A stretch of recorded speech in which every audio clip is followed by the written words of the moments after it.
Welcome everybody to the KU Club Baseball broadcast, and we are here in Lincoln, Nebraska with the Game 3 of the KU versus Nebraska series.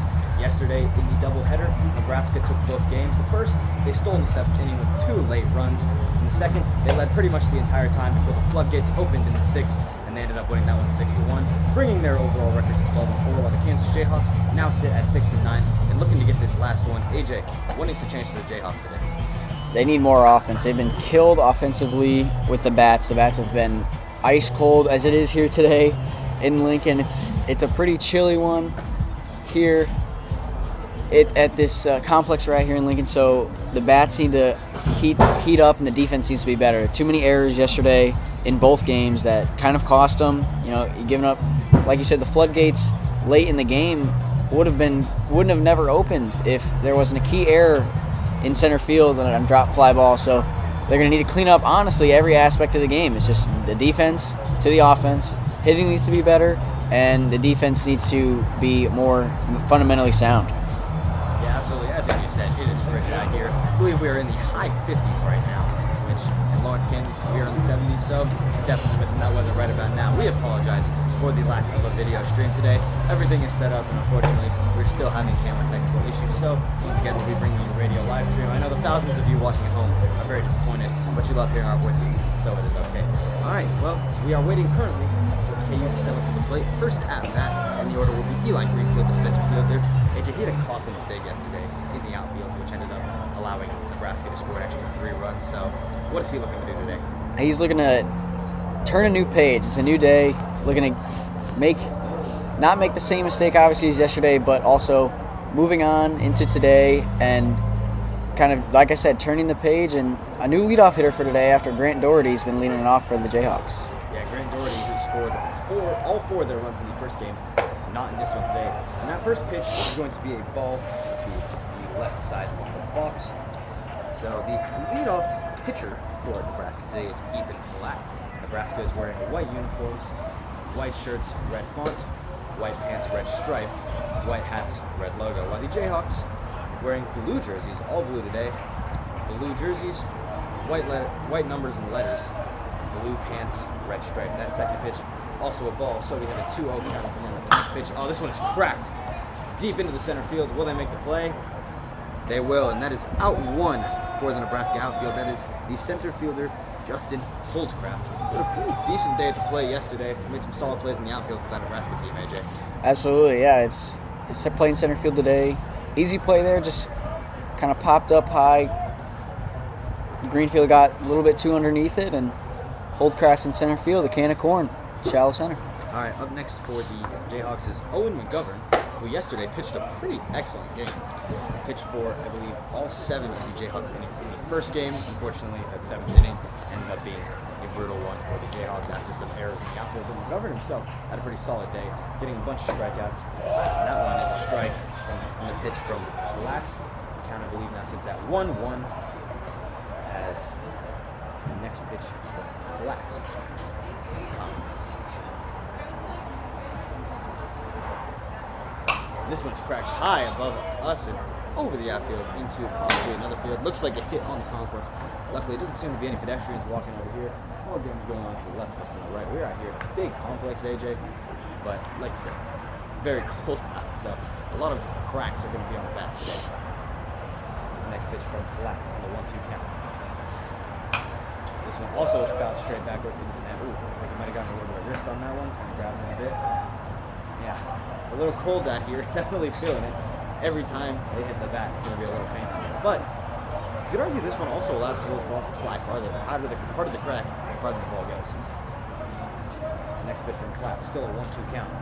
McGovern is not swinging at that one. That one is high in both the box. We're now sitting at 2-2. On deck for the Jayhawks is Zach Mall, the shortstop.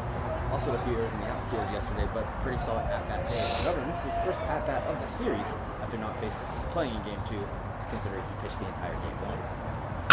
McGovern smacks that one into deep left center, and it is made and caught by Justin Holdcraft, the center fielder, his second out there.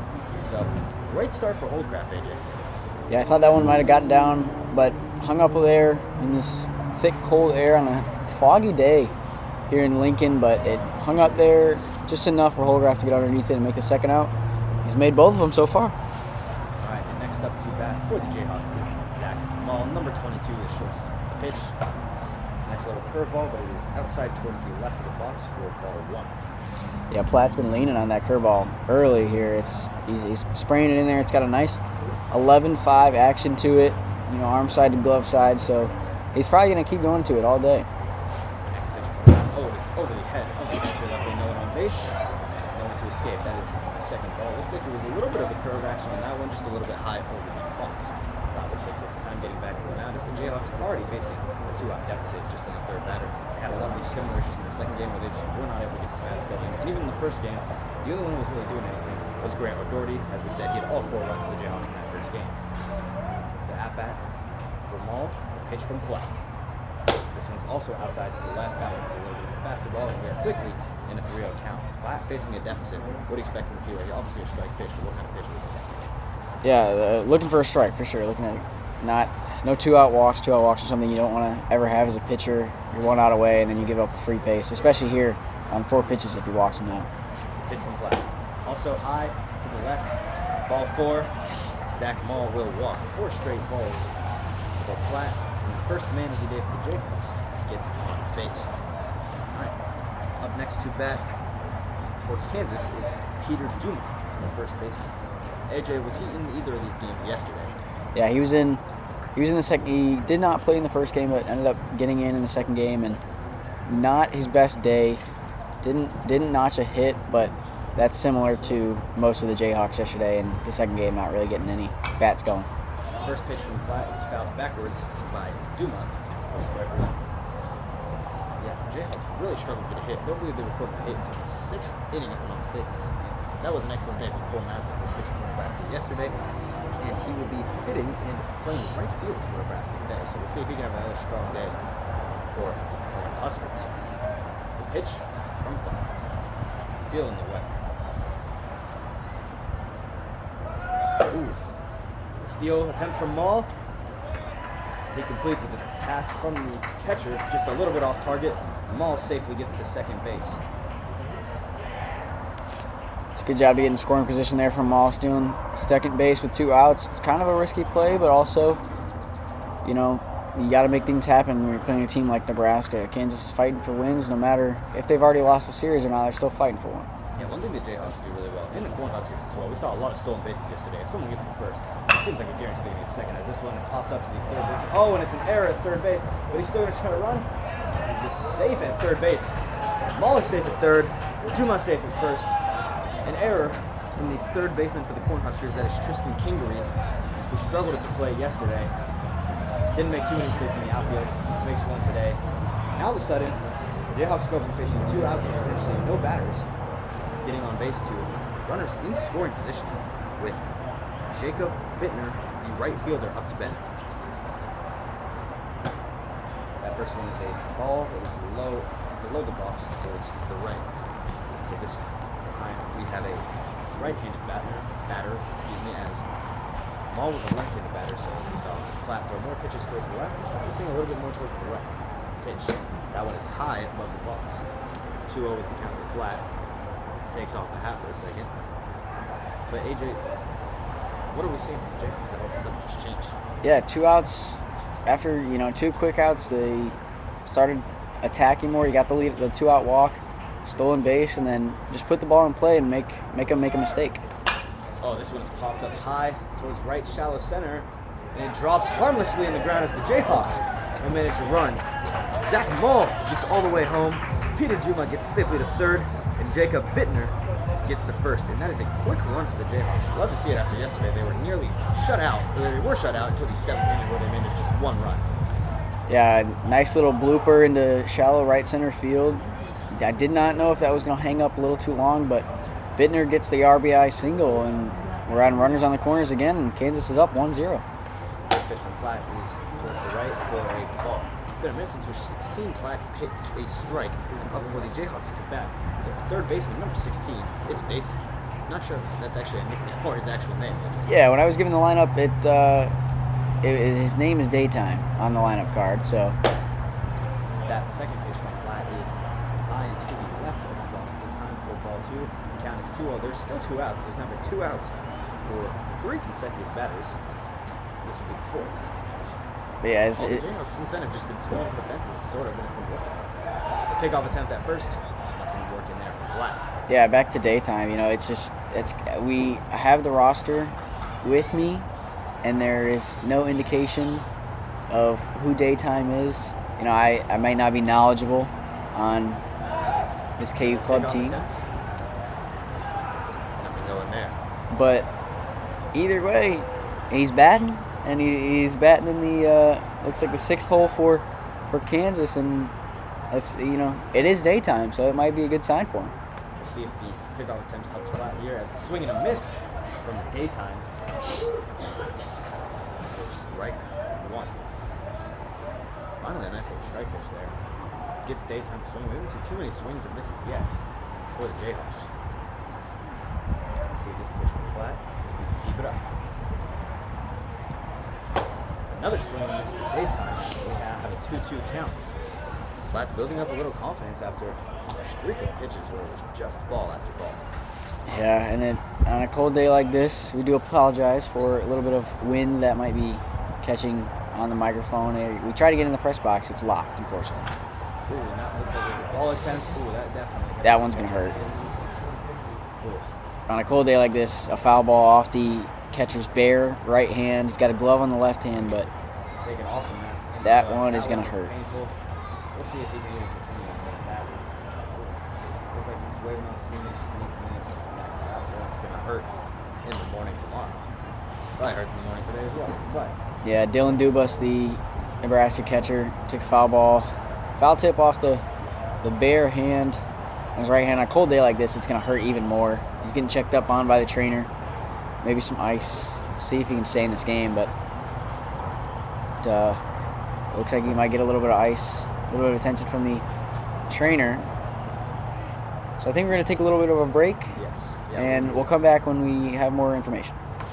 You're watching the KU Club Baseball YouTube broadcasting channel.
All right, welcome back to the KU Club Baseball YouTube broadcasting channel. Once again, we apologize for not having video, but we are back from a short break where we do have a sub. Unfortunately, Dubas not able to continue. Must have been a really painful hand injury. We wish him all the best. Hope he is all right. Subbing in for him at catcher is Tristan Kingery, who is playing third base, while Lee Braun moved to third base and into the 7-hole where Dubas would have been hitting. The situation is 2-2 with 2 outs for the Jayhawks. Runners on first and third. The pitch, this one is hit high up towards the right dugout, and it will land on top of the dugout and over the back for a foul. Yeah. So Catcher Kingery came in from third base, comes off the bench into replace Kingery at third after Duras goes down with an injury. Just, you hates it. Maybe a little bit of good omen for Kingery. I believe he was playing some catcher yesterday, if I'm not mistaken. And he did make an error earlier at third base, so maybe he's back where he's more comfortable, although those legs are going to be burning after the day. The pitch from Pratt is a strike 3. Nice pitch from Pratt to escape the inning without any more damage. As it is Daytime who strikes out with runners on first and third. We'll be back at the bottom of the first inning when we come back with Nebraska batting. You're watching the KU Club Baseball YouTube broadcasting channel.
Broadcasting YouTube channel. The Jayhawks currently hold a 1-0 lead after the top of the first inning, and we are entering the bottom of the first where the Jayhawks defense takes the field.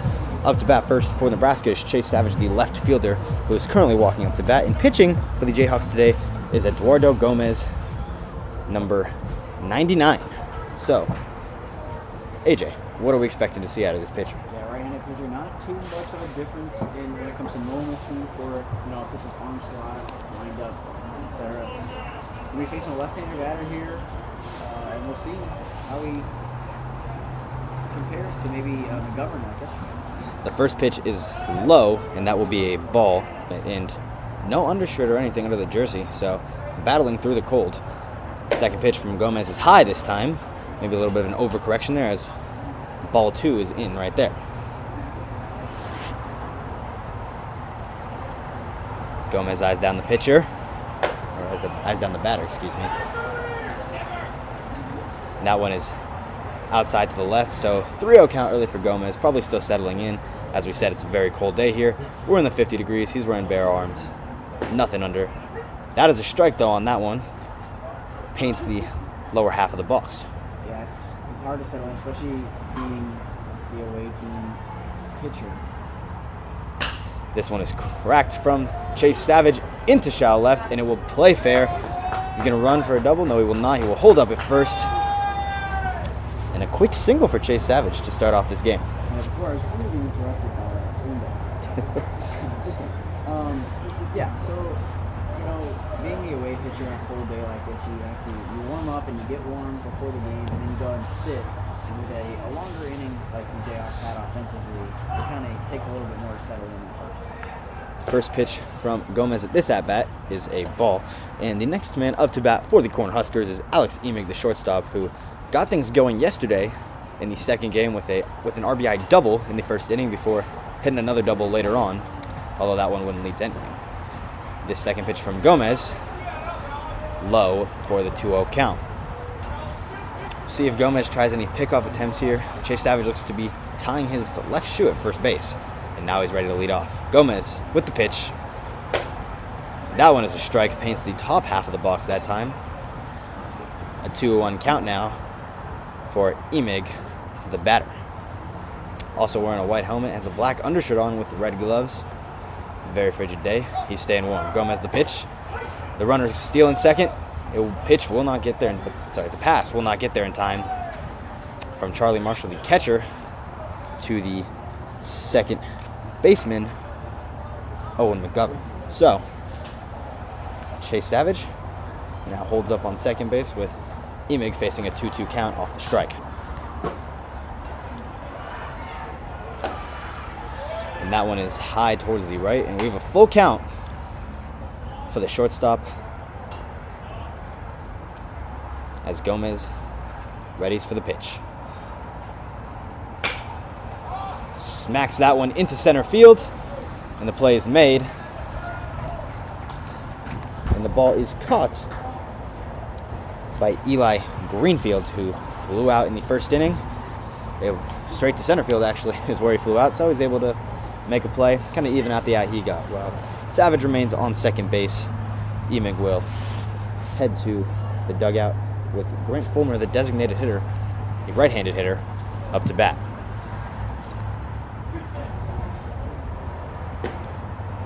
That first pitch, low and to the right. Yeah, Fulmer was on the mound for this. He started the first game of the series. Didn't last two and only got 2 innings, if I can remember correctly, but he didn't do too bad. Just a little bit of a rocky start. Didn't want to get out of hand. That one is smacked deep into center as well, and it is Greenfield who gets under and makes the play.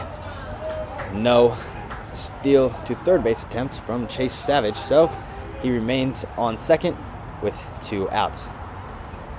Yeah, a lot of action in the field today. You know, the ball's not going to fly as well in the cold. And it's in thicker air. It's not going to travel as far. So, in days like these, you just want to make sure you're keeping yourself behind every ball and making sure you're getting underneath it. So Chase Savage remains on second after not tagging up. And next up to bat is Justin Holdcraft, the center fielder, who got 2 outs in the top of this inning for the Nebraska Cornhusker defense, as that first pitch was low for a ball. Second pitch here. That one's in the zone for a strike. My apologies, my scoreboard was lagging a little bit, so I would make sure to stay on that there. No worries, AJ. I'm sure our hundreds of viewers will forgive you, as the pitch from Gomez is a ball. Yeah, wasn't sure about the call there for a second from the umpire. We have 2 out, I believe. It looks like today, I believe. We have 1 behind home plate and 1 hanging just a little bit behind the pitcher. 2-1 is the count for Holdcraft, the pitch from Gomez. Holdcraft hits this one high up into the air into shallow right. A couple guys trying to make the play for the Jayhawks. And someone does. I'm not exactly sure who came over and made that play. There were 3 guys in the area, all wearing those bright blues. Looked like that was the second baseman, Owen McGovern, taking charge over in shallow right field. Surprised. Maybe the right fielder didn't make the play. First base, he was closest to first base, but Owen McGovern, one of the captains of this Kansas team, goes over and makes the play, communicates with his teammates, and they listen. And that's the 3rd out. Yeah, that's big communication when you have 3 guys in the same area. It could have easily been a disaster for the Jayhawks, potentially giving up a run to Savage, who was sprinting home. But the Jayhawks escaped without any damage, despite the early single and steal from Savage. We'll be back with the top of the second inning, where your Kansas Jayhawks will be back up to bat. You're watching the KU Club Baseball Broadcasting YouTube channel.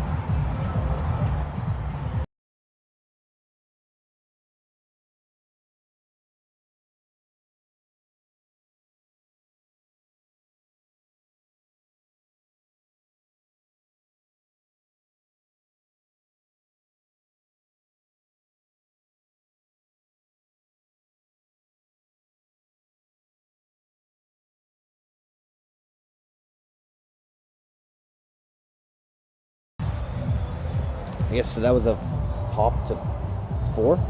Yeah. Okay, I wasn't sure who made the play there. I couldn't say, I don't know their faces, so. I don't either, but you just kind of judge by, you saw where he was coming from, because one guy was going backwards, one guy was going from second base over that way, and one guy was coming in. See, I made a mistake of ball watching, to where I was just watching the ball, so I just look up and they're all in the... You watch to see where it goes, and then you look at the fielder. They'll tell you where it's going to land. Yeah, it looked like it was popping up in the shower. Yeah, I was like... Because you kind of start with Not having shallow video fly is ball, so brutal. and then who's underneath. Yeah. All right, here we go. Bring it back in 3, 2, 1.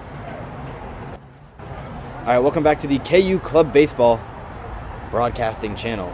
The Jayhawks will be batting to start the top of the second inning with a 1-0 lead. The first pitch from Cornhusker pitcher Pratt is a strike. Up to bat now for the Jayhawks to lead off the second inning is Carson Kay, the designated hitter. Wearing number 2, he's got a black helmet on, a black undershirt, white gloves, and a nice red and black bat. This one he hits into the right foul area and into the grass. Maybe a dog will catch that one later. Yeah, Kay fooled by the spinner there. Got the back foot flying away towards third base and just kind of spoiling it off with a 2-strike swing. Oh, 2 is the count, I believe, as that one is a ball high from Pratt. Pratt started off pretty strong, forcing 2 quick outs, but then threw a string of balls where the Jayhawks were able to capitalize and score a run to grab that early lead. This one is low from Pratt, as we'll now reach a 2-2 count. So after getting ahead of it early, the count is once again tied for the designated hitter Carson Kay to try and make a play. I like what you did there. Oh, appreciate it. I'm glad you noticed. Kay hits this one into right. The right fielder going to make the play, and he does. That is Cole Madsen, who was pitching yesterday and recorded, I believe, 10 strikeouts for the Cornhuskers. Yeah, a great piece of 2-stroke play in both in play, but just a better play in right field from Madsen. So driving it the other way, nice spinner, but just not close enough to. His first pitch from Pratt is a little bit to the left. Not sure. Did they call a strike there? They call a strike. Okay. Looks like there was a little confusion between the umpires. They will give it to him. 0-1 is the count. Charlie Marshall, the catcher, is now up to bat for the Jayhawks, wearing a nice white helmet with a plain bat. That one is just a little bit outside to the right. We'll even the count up at 1-1. 1 out for the Jayhawks as Marshall looks to get on base. Had a little bit of a struggle doing that yesterday, looking to redeem himself today. This one he hits into right foul area, over the fence, and another one into the grass. Now, I'm sure they've got someone out there running to get those. Yeah, like I kind of mentioned earlier, peppering the spinners, so curveballs and the sliders, so everybody is fouling it off down the right field line. This one drives straight down the middle, and this one will be fouled away by Charlie Marshall. Second straight foul ball hit from Marshall as he's still facing a 1-2 count. That one was a heater down the middle after a string of curved sliders painting the outside of the box. This one from Pratt popped high into center from Marshall. It looks like the center fielder, Holdcraft, will make the play once again. That is his 3rd out already in just 2 innings. Holdcraft getting some early action over there in deep center field. Yeah, both center fielders in this game from both teams, Greenfield and Holdcraft for Nebraska, have just been bagging. They've got 5 combined putouts already, and I don't doubt they'll get more. Swing and a miss there from the batter, Billy Bryson, who is playing left field today for the Jayhawks. I don't believe he appeared in either game yesterday, making his first plate appearance for the Jayhawks in this series. This pitch from Pratt, high and above for the 1-1 count. So similar problems for the Jayhawks in this inning as they faced last inning. 2 quick outs with nobody on base. We'll see if they can repeat their success and find some way to get on base. That one is going to be high and towards the right top corner for Pratt. 2-1 now is the count. We are in the 9th hole of the order as Bryson will be finishing off for the Jayhawks. And that one is low from Pratt. So we now reach the count of 3-1. As always, we'll shout out LeBron as Pratt walks back to the mound slowly. And that is a terrible take from a Bulls fan who clearly was not watching the Lakers-Rockets series. He doesn't even like basketball. Don't listen to him. The pitch from Pratt. A swing and a miss from Bryson as we now have a full count for the left fielder. Pratt steadies, pitches. That one is high. Bryson will walk to first base off a full count. So, once again, this is really similar to the last inning now. 2 guys fly out, another guy gets on base after a walk. Yeah, another 2-out walk from Pratt. So, last time we saw it happen, it hurt him. And ended up crossing over 1. Let's see if we can make a change this inning. Eli Greenfield is up to bat for the Jayhawks, the center fielder. The pitch from Pratt nearly hits Greenfield, but that one will be low and to the right. catcher able to make a strong play. That was Kingery, who avoided a potential wild pitch and steal for Bryson. The next pitch from Pratt. He looks to pick off. Done that a few times. That one will also not be successful. You know, I don't know, AJ, if I've ever actually watched a live in-person pickoff in any baseball game I've ever attended. Really? Yeah, true story. More baseball games. I really do need to go to more baseball games. How often do they happen? Oh, this one is hit into short right for Greenfield, but that one will skip harmlessly into right field for the Jayhawks as Bryson makes it to third, and nobody was covering second base, so Greenfield manages a double out of what could have been an end to the inning if the first baseman was able to make a play on it. That was Matthew Humphrey, who just missed the ball as it skipped into right, while Bryson's able to run to third. All of a sudden, runners in scoring position on second and third for the Jayhawks, with Owen McGovern, the pitcher from yesterday and the man who closed out the first inning for the Jayhawks defense, now up to bat. Greenfield was a very smart baseline there. Notice there was nobody covering second base. So he took 6 seconds. That one is a strike from Pratt towards the right bottom half of the box. Same thing that happened last inning. The 2-out walk led to a run, and now Jayhawks are threatening with 2 runners in scoring position. The pitch from Pratt. It's a nice curveball, but it is high above the box for a 1-1 count. And nobody really covering second base. These guys are playing deep. Must have a lot of respect for McGovern's hitting ability. The pitch from Pratt here. Nice. Another one into the bottom right half of the box for strike 2. Yeah, this field's a lot different than the field that the Jayhawks in Nebraska played on yesterday. Long, thick grass yesterday for the doubleheader. Today coming out all short, so quick and fast. This one popped up and away into foul area for the Kansas Jayhawks. Yeah, especially after last night's, we had a little bit of a rainstorm here in Nebraska, so Ugh. the turf is a little bit wet, a little bit slick, and it'll make the low liners skip a lot faster than normal. So defense playing a little bit back in case of that. Pitcher's got to be careful on the mound. This pitch is hit up the second base line as the shortstop able to make the play, and the throw is off target, and now it is Bryson who is able to make it home, and Greenfield who is able to make it home off the single from McGovern.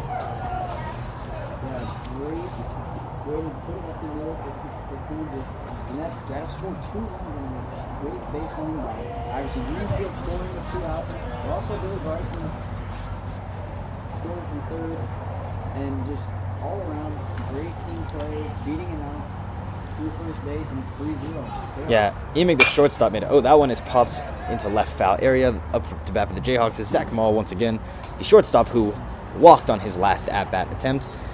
Yeah, that one was a nice play from Emig, who made the sliding grab for the Nebraska defense, but the throw just a little bit off target. McGovern, speedy run to first base. 2 guys able to get home. Bryson makes it home rather easy, while Greenfield is able to almost steal a run there as the Nebraska outfield couldn't quite get up in time and make the play. Yeah, almost a great play by the shortstop for Nebraska, sliding up the middle, but throw off line.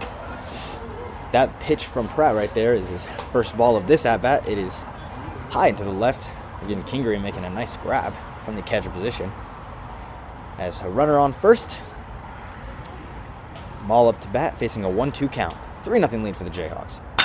This one hit into right center field. As Maul may go for 2, he will. We'll see if he can get there. He does pretty easily, but they're going home. We'll see if he gets there. He is safe. McGovern makes it all the way home from third base. Barely gets there in time. Kingery, the catcher, not quite able to make the tag. Another run scores for the Jayhawks. Maul gets to second base. And all of a sudden, this is a 4-0 lead for the Jayhawks off the 2-out hole once again. Yeah, the 2-out walk got off this start. Tristan Kingery, the Nebraska umpire, or Tristan Kingery, the Nebraska catcher, having some words with the umpire. He thought the play was made a great slide at home to get around the tag. And now for a run, it looks like the manager from Nebraska coming out for a lead flag of duty. But Zach Mall, what a hit in the gap. And like I kind of talked about earlier, the turf makes it go a little faster, and it rolls. It was cut off by the right fielder, but great play by all around. Yeah, that is a great job of the Jayhawks. Once again, getting out of the 2-out hole. Very easy to just fall away like they did yesterday and end up with nothing. But they've managed 4 runs across 2 innings where they were facing 2 outs both times. So this time, 3 quick runs in succession. Some nice batting from the Jayhawks. After yesterday not recording a hit until the 5th inning, that has quickly changed. It looks like they will leave Platt at the mound, at least to finish off this inning, hopefully, as here's the situation. Zach Mall, the shortstop, is on second base. Peter Duma, the first baseman, is up to bat for the Kansas Jayhawks. Duma wearing a white undershirt and a white bat with some tan gloves, it appears. Also, looks like he has something around his neck. Could be wrong about that. That pitch is low for ball 1 from Platt. Platt, a strong start to this inning, has kind of wavered just a bit, AJ. The pitch. A swing and a miss from Peter Duma. This is Peter Duma's second at-bat. His last one, he managed a single and got around to third base before the inning was ended following a daytime strikeout. The pitch from Platt. This one is a nice curveball into the strike zone. They kind of abandoned the curve and slider there for a little bit. Went more so to fastballs, and that was working well in the Jayhawks' favor. We'll see if he goes back to trying to add more touch, even though the risk of walking people grows higher with that. I'm sure he's not as worried about that now. Runner going to steal third, a swing and a miss from Duma, as that will strike him out and end the inning. Platt able to recover nicely after giving up a few runs and get that final strikeout, just as he did last inning against Daytime. This time it's Peter Duma who strikes out with Zach Mall on second base.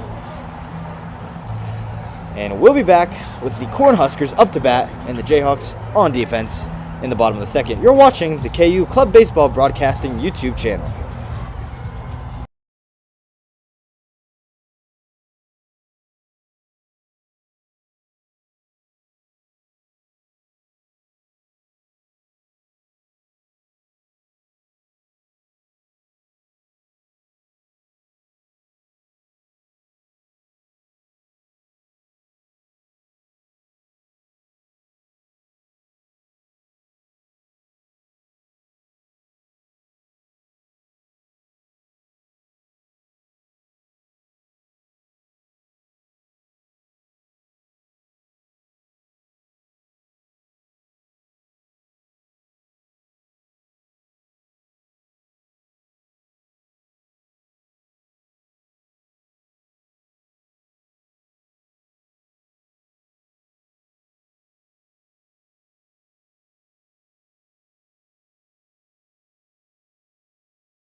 All right, welcome back to the KU Club Baseball Broadcasting YouTube channel. The Jayhawks currently hold a 4-0 lead over the Nebraska Cornhuskers in the bottom of the second inning, as Nebraska now heads up to bat and the Jayhawks defense takes their positions. Up to bat for the Cornhuskers is Tristan Kingery, who's now playing catcher after starting at third base. And AJ just got a 38 out of 40 on his assignment. He's very happy about that. The pitch from Gomez is low and to the left. Go ahead, AJ, talk about it. Yeah, just came in. Great JMC 104, shout out. Ted Cotty, great professor. Andrew, you had Ted Cotty as well. I did have Ted Cotty. Ted Cotty is a certified street legend in Kansas. Good guy. This pitch from Gomez is hit by Kingery into shallow right center field. Kingery takes first base without an issue, just over the head of the shortstop, Zach Mall's head, who had just gone on base last inning. But once again, he's not able to quite make that play. It reminds me of yesterday, where those balls were just flying slightly over these Jayhawk second base and shortstop's heads. Yeah, just out of the reach there. So that's right. First pitch from Gomez for this at-bat is high for ball 1. It is Cole Madsen, the right fielder, who pitched an excellent game 2. Apologies for the voice crack there. Still maturing a little bit. But yeah, he had 10 strikeouts yesterday, as this time he swings and misses for strike 1. Yeah. AJ, what did you think of Matson's pitching yesterday? He was great. He was really dominant, overpowering Jayhawks the entire way. Wasn't able to close it out in the 7th inning as they played 2 7-inning games yesterday. We're playing 9 today, so it's only a single game. Another swing and a miss from Matson, who now faces a 1-2 count. But yeah, just completely overpowered with the 10 strikeouts through 6 innings. Got into too many full counts to be able to go the distance. Complete game, but a great outing from him yesterday. Yeah, now he's swinging and missing like he made the batters do yesterday, as that next pitch from Gomez is out towards the right for ball 2. A 2-2 count for Cole Matson, the right fielder. As, just a reminder, Tristan Kingery, the catcher for the Cornhuskers, currently sits on base. First base. Gomez the pitch. A strike. And that will be a strikeout. Nice little curveball there from Gomez to grab that first out on Matson. Matson getting a bit of a taste of his own medicine after his 10 strikeout performance yesterday. Now he knows what it feels like. Yeah, a good spinner that froze him up. It's a good strikeout. That first pitch is low from Gomez, and it will be ball 1. Up next in the order for the Jayhawks is Lee Braun, who now sits at third base for the Cornhuskers defense. I believe this is the part where it gets a little confusing because we had an injury early in the game. Trying to figure out who exactly is batting for him right now. It is number 12 from Nebraska. It is probably Lee Braun. This pitch out to the right. That is a ball. We're now at a 3-0 count. So Gomez gets behind the count here. Gonna have to do a little work to recover. We'll see what he does with this next one. The pitch from Gomez. That one low and to the left. 4 pitches, 4 balls. Lee Braun in his first at-bat after potentially not playing today. And originally, he will now subs in and takes base for the Cornhuskers. Maybe his first appearance in this series. Coming off the bench, it's next man up attitude. Men on first and second for the Cornhuskers as a runner tries to steal third, but the third baseman not quite in position. Also, the batter kind of standing in the way unintentionally as the Cornhuskers get in scoring position with men on first and third base. That pitch, I believe, was also called a ball as it was low. Up to bat now for the Cornhuskers is Matthew Humphrey, the first baseman. But a pretty solid day overall yesterday. I believe he appeared in Game 2, possibly as well as Game 1. Here's the steal attempt. And are they able to get him at second? They do get him. That was Lee Braun who attempted to steal second base, and it did not work out for him. And all of a sudden, 2 outs for the Cornhuskers, and with a runner on scoring position, pretty much, well, actually not pretty much, does eliminate the possibility of a sacrifice fly here. Gomez the pitch, 1-1 count. A swing and a miss from Humphrey. As Marshall's going to take a time, it looks like. Oh no, that looks like it was strike 3. I guess we must have missed a strike or a ball there somewhere. I definitely thought that was the second strike. I didn't know. I thought the first pitch was 3 innings there to come back after having 2 runners on for the layoff. Get out of the inning. Unscathed. Still no runs allowed. Yeah, runners on first and third with 1 out, and all of a sudden 2 pitches later, 3 outs and the inning is over. Nebraska does not get a run right there. So, apologize for the stat mishap there, but we'll be back shortly. It looks like Pratt will remain the pitcher for the Cornhuskers when we come back with the Jayhawks up to bat. You're watching the KU Club Baseball YouTube broadcasting channel.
Welcome back to the KU Club Baseball YouTube broadcasting channel.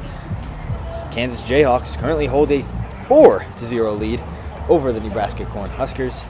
I don't know why I keep saying Nebraska. That's like the third time I've heard it, but I guess something about Nees is on my mind today. Anyways, Jacob Bittner up to bat for the Jayhawks, the right fielder who managed a single in his first at-bat. His first pitch from Platt, hit up short to the pitcher, and he fumbles with the ball, and that means a single for Bittner, his second of the game, 2 for 2 now. It looks like the pitcher Platt had the ball in his mitt and possibly fumbled it on the throw attempt. Yeah, a little bit of a swinging bunt there from Kansas, and yeah, Platt couldn't get the handle on it soon enough, and the throw was just too late. The pickoff attempt there from Platt, probably trying to make up for the mistake, is not successful. Up to bat for the Kansas Jayhawks is, once again, the man with no last name apparently, or no first name, depending on what we're saying. It's Daytime. This pitch, he hits into short left foul area, just barely. Looked for a second like it was going to go there and be a potential single, but that one will fall harmlessly for the Nebraska defense into foul territory.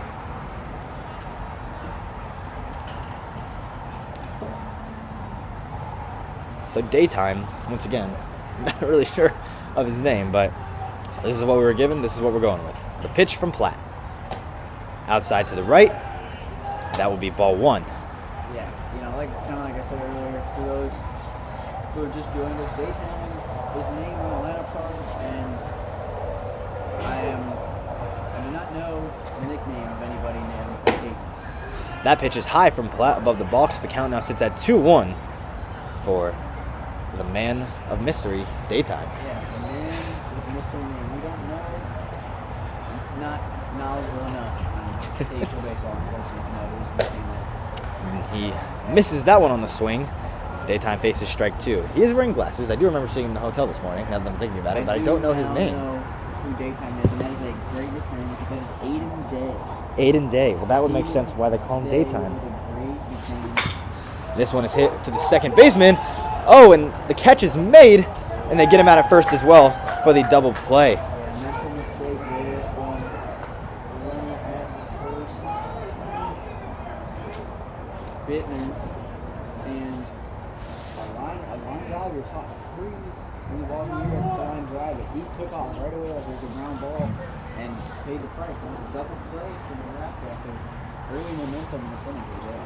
Well, this is not the first time the Jayhawks have faced a 2-out hole. In fact, it's happened twice today, and they've managed 4 runs off it. We'll see if they have similar success. Maybe that's why Bittner took off early. He was like, well, I just want to get to familiar territory for our batters. But regardless, Carson K up to bat. He led off the second inning with a fly out to the right fielder, Madsen. Carson K is the designated hitter, so you won't see him appearing for the Jayhawks defense today, but see if he has better luck at bat. The pitch from Platt is knocked away from K into the right foul territory. Another ball into that high grass outside of the field. There's a nice little grassy pasture out in foul territory in right field, just off the highway we are here in Lincoln, Nebraska. This pitch from Platt, low and fumbled slightly by the catcher Kingery, but no one on base, so no harm, no foul in this case because we didn't see a foul ball that time. I will say, with the amount of baseball games that get played here at this complex in the summer, I can imagine it's so many. How many balls are lost in that field? I have to say it's at least 6 or 7, AJ, but that one, they're going to call it a ball. That one goes outside to the right. It is a full count for Carson K, who, again, flew out in his last at-bat. Just missed there. That one just missed. AJ also thought my joke was hilarious. That one is low and a ball. K finds a way to get on base. He will walk. And again, this is the third straight time we've seen 2 outs, and the guy walks on first and it starts something. We'll see if he ends up trying to steal second. I will say on that one, I thought both ball 3 and ball 4 could have been called a strike with the Jayhawks way, so good for them. It's not what Nebraska needs here when they're down 4. Charlie Marshall flew out to center field in his first at-bat. He's up once again. A swing and a miss there from Marshall. Oh, looks like they're going to call. Actually, he did get a piece of that. It will be a foul ball. So no harm, but yes, a foul for the Nebraska Cornhuskers. This pitch from Platt on the 0-1 count. It's cracked into right from Marshall. It is Cole Madsen who makes the play, and for once this game, the Cornhusker defense does not give up any runs, facing a two-out lead, I guess, in that way. But anyways, so far, so good for the Jayhawks. Nothing yet working that inning, but Cornhuskers got to feel good about at least keeping them scoreless that time, AJ. Yeah, we'll see Gomez coming up in the bottom of the third and see if he can keep the score streak going.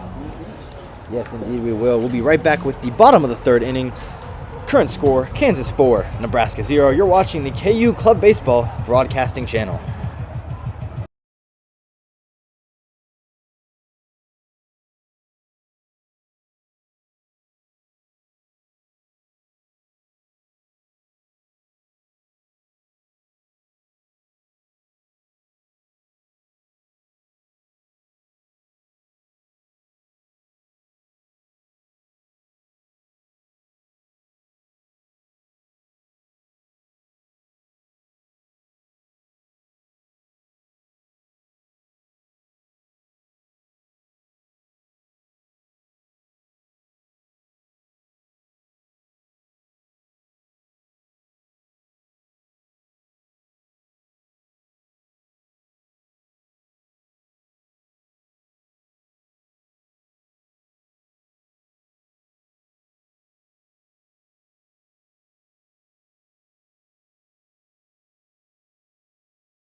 All right, welcome back to the KU Club Baseball YouTube Broadcasting Channel.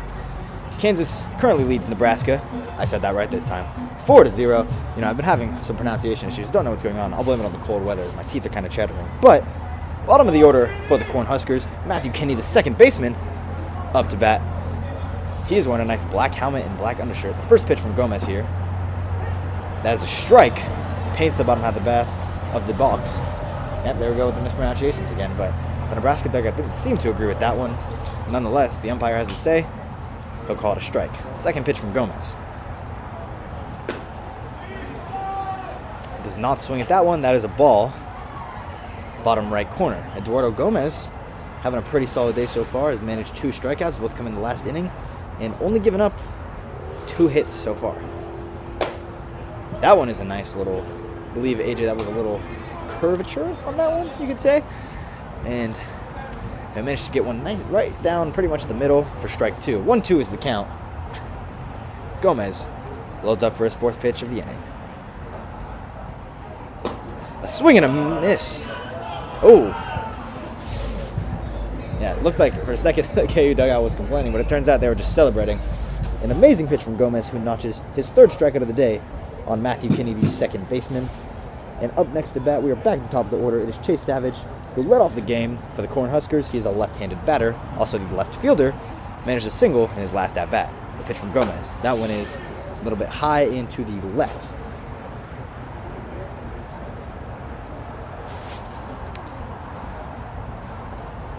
This next pitch from Gomez. Cracked up into shallow left. And Savage, we get safely to first base as the left fielder for the Jayhawks, Billy Bryson, who did manage to get home in his last at-bat, couldn't quite make it in time with the play. A nice little shallow hit there from Savage. Savage, a nice top of the field hit as a left-handed hitter, raining in the left field. Just kind of fitting, but it's a good hit there. Type of pitcher that Gomez is. His first pitch from Gomez is low and to the right, up to bat. Once again for the Cornhuskers, the second man in the order, it's Alex Emig, the shortstop who flew out to center field in his first at-bat. Don't be surprised if Savage takes off with 7 bases, leadoff hitter, known for speed. Well, that time he doesn't. He will hold up as the second ball comes on that pitch from Eduardo Gomez, wearing number 99. So to mention, the Jayhawks are wearing blue hats today with the actual Jayhawk logo in the center.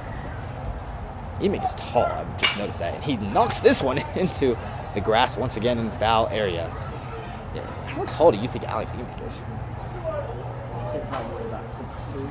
6'2", yeah. 6'2". Charlie Marshall's about my height, about 5'8", maybe. So, Charlie Marshall, not a big catcher, but Emig, clearly a very tall batter, very lengthy. Let's see if that helps him out here. The pitch, he knocks this one into that right center area, and it is the right fielder who makes the play. And Chase Savage able to get back to first. He did not tag up, so he will slide safely back into first. That one was the right fielder, Jacob Bittner, who is able to make the grab. Second fly out of the day for Alex Emig. 2 outs on the board for the Kansas Jayhawks, with Chase Savage on first base. And up next to bat is Grant Fulmer, the designated hitter, who also flew out to center field in his last at-bat. Gomez the pitch. Oh, and Savage takes off, but Marshall drops it, and he is frustrated because that was a potential third out of the inning. Could he have managed to send that one to second? Fortunately, falls out of the glove. Oh. Looks like field umpire called obstruction on second baseman Owen McGovern. And sending him third. Yeah, all of a sudden, Savage in scoring position at third base. Oh, it looks like he did a fake tag, which is by rule obstruction, and the runner, Savage, is aboard third base. He tried the old, in football terms, for all you hundreds of football fans out there, that would be like the wide receiver pretending to catch a ball so the DB gets distracted, except that's legal. This is not. That first pitch from Gomez, there is a ball. First pitch since the break. Little break there. Second ball of this at-bat for Grant Fulmer. Fulmer swings that one straight back nearly into us. I didn't flinch, but AJ sure did. He put his hand out in front of him, was very scared, but luckily there's nets protecting us. This is false switching net here. I was going to catch it if the net wasn't there. Xander flinched. Xander did not flinch. Xander never flinches. He's unflinchable. Anyways, that is a foul ball. 2-1 is the count. 2 outs for the Jayhawks, runner on third. The pitch here from Gomez does not quite paint that right corner. It is a 3-1 count, and once again, we'll shout out LeBron, who is the greatest player of all time, AJ. The greatest. The greatest player of all time. Behind Michael. That is incorrect. Yep, the chat is flaming you right now. Anyways, Gomez the pitch. This one is swung in short, grounded. Third baseman drops the ball and will not get the out at first. Savage gets home. Fulmer gets to first. An unfortunate slight error there from Aiden Day, a.k.a. Daytime, who maybe was not ready there. Cutting off the shortstop Maul on a slow chopper. Maul looked like he was attacking it, coming at him. Thought he might have had to play Day, cut him off, couldn't field the ball cleanly and get the out first. So first run that we played it with Nebraska with 2 outs. And up next to bat is Justin Holdcraft, who ended off the first inning by popping out to the second baseman. This one is high into left field. That has a chance. Doesn't quite make it over, but this could be an in-the-field home run if he plays it right. He's going to toss it back. No, not even close. Never mind. I take that back. That is a double for Holdcraft. Didn't know where that ball was going to bounce. That was a nice, strong hit from Holdcraft on the first pitch he got for a double. Runners on third and second suddenly for the Nebraska Cornhuskers. We've got to get you a little more familiar with field dimensions and Yes, we do. homers and things like that. That was a great hit, though. I don't need to discredit Holdcraft. That was a rocket, a 2-hop to the wall. And Maybe the just a great hit, honestly. Maybe the word I was looking there for was for a potential RBI, not in the field homer. As I thought for a second, Fulmer might try to get home. He does not. This pitch from Gomez, high for ball 1. Up to bat now is Tristan Kingery, who managed a single in his last at-bat, which was exactly 1 inning ago. And he got all the way around to third base. Unfortunately, was not able to make it home after a sudden 1-out to 3-out swing for the Jayhawks. This one he does not swing at. Marshall able to corral it before a potential pitch gets behind him, which would have allowed a runner to most likely get home. So 2-0 the count, as Gomez attempted to get this final out of the inning. The pitch over to right. It will be a ball number 3. didn't quite keep that one in. So walking him, not the worst scenario here because still facing 2 outs. However, never safe to have the bases loaded either, AJ. That is true. It is an open base, so it's not the worst thing in the world. But that one is a strike, so he'll get to the 3-1 count. Shout out the greatest player of all time, LeBron, before AJ tries to chime in. Yes, thank you guys for flaming him earlier when he said Michael Jordan. Lots of you. Lots of you, as you can see, the chat is flooded with AJ doesn't know ball emojis. As the pitch from Gomez hit into the first baseman's glove. He will easily get the runner out. Nebraska not able to put any more runs on the board. So Kingery will not quite get safe there. That is 3 outs. The Kansas defense escapes with just 1 run let up in that 3rd inning. AJ, what did you see there that changed a little bit for Nebraska? Not enough. It was a great double to set up scoring position. Maybe a little, like, not aggressive enough. Trying to send the runner home. Probably, it might have been hosed at home plate, but just a little more hitting. A little bit more, get over that hump to score more runs when they're just hitting rather than capitalizing off it. Yeah, that was Peter Duma who made the play to just slightly come off first base and grab the ball. We will be back shortly. You're watching the KU Club Baseball YouTube broadcasting channel.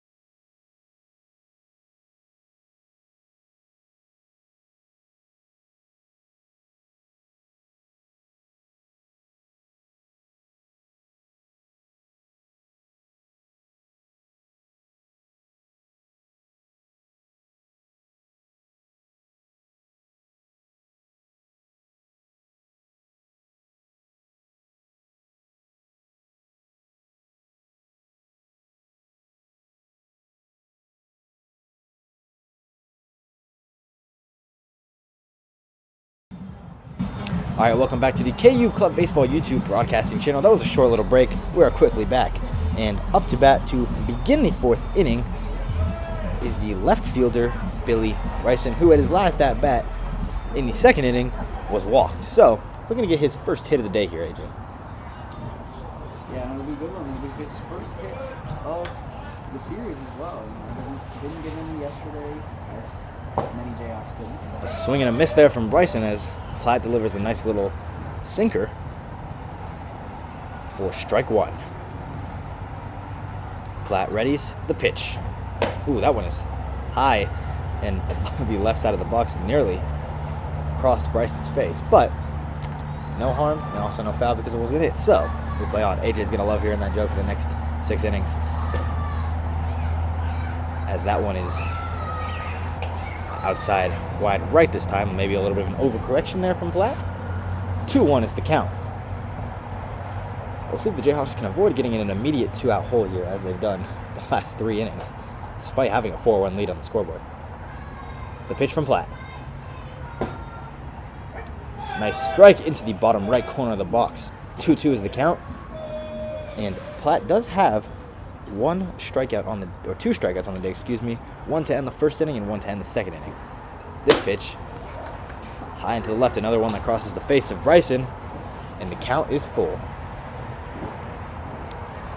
3-2, also the famous series number that Doc Rivers can't seem to hold on to.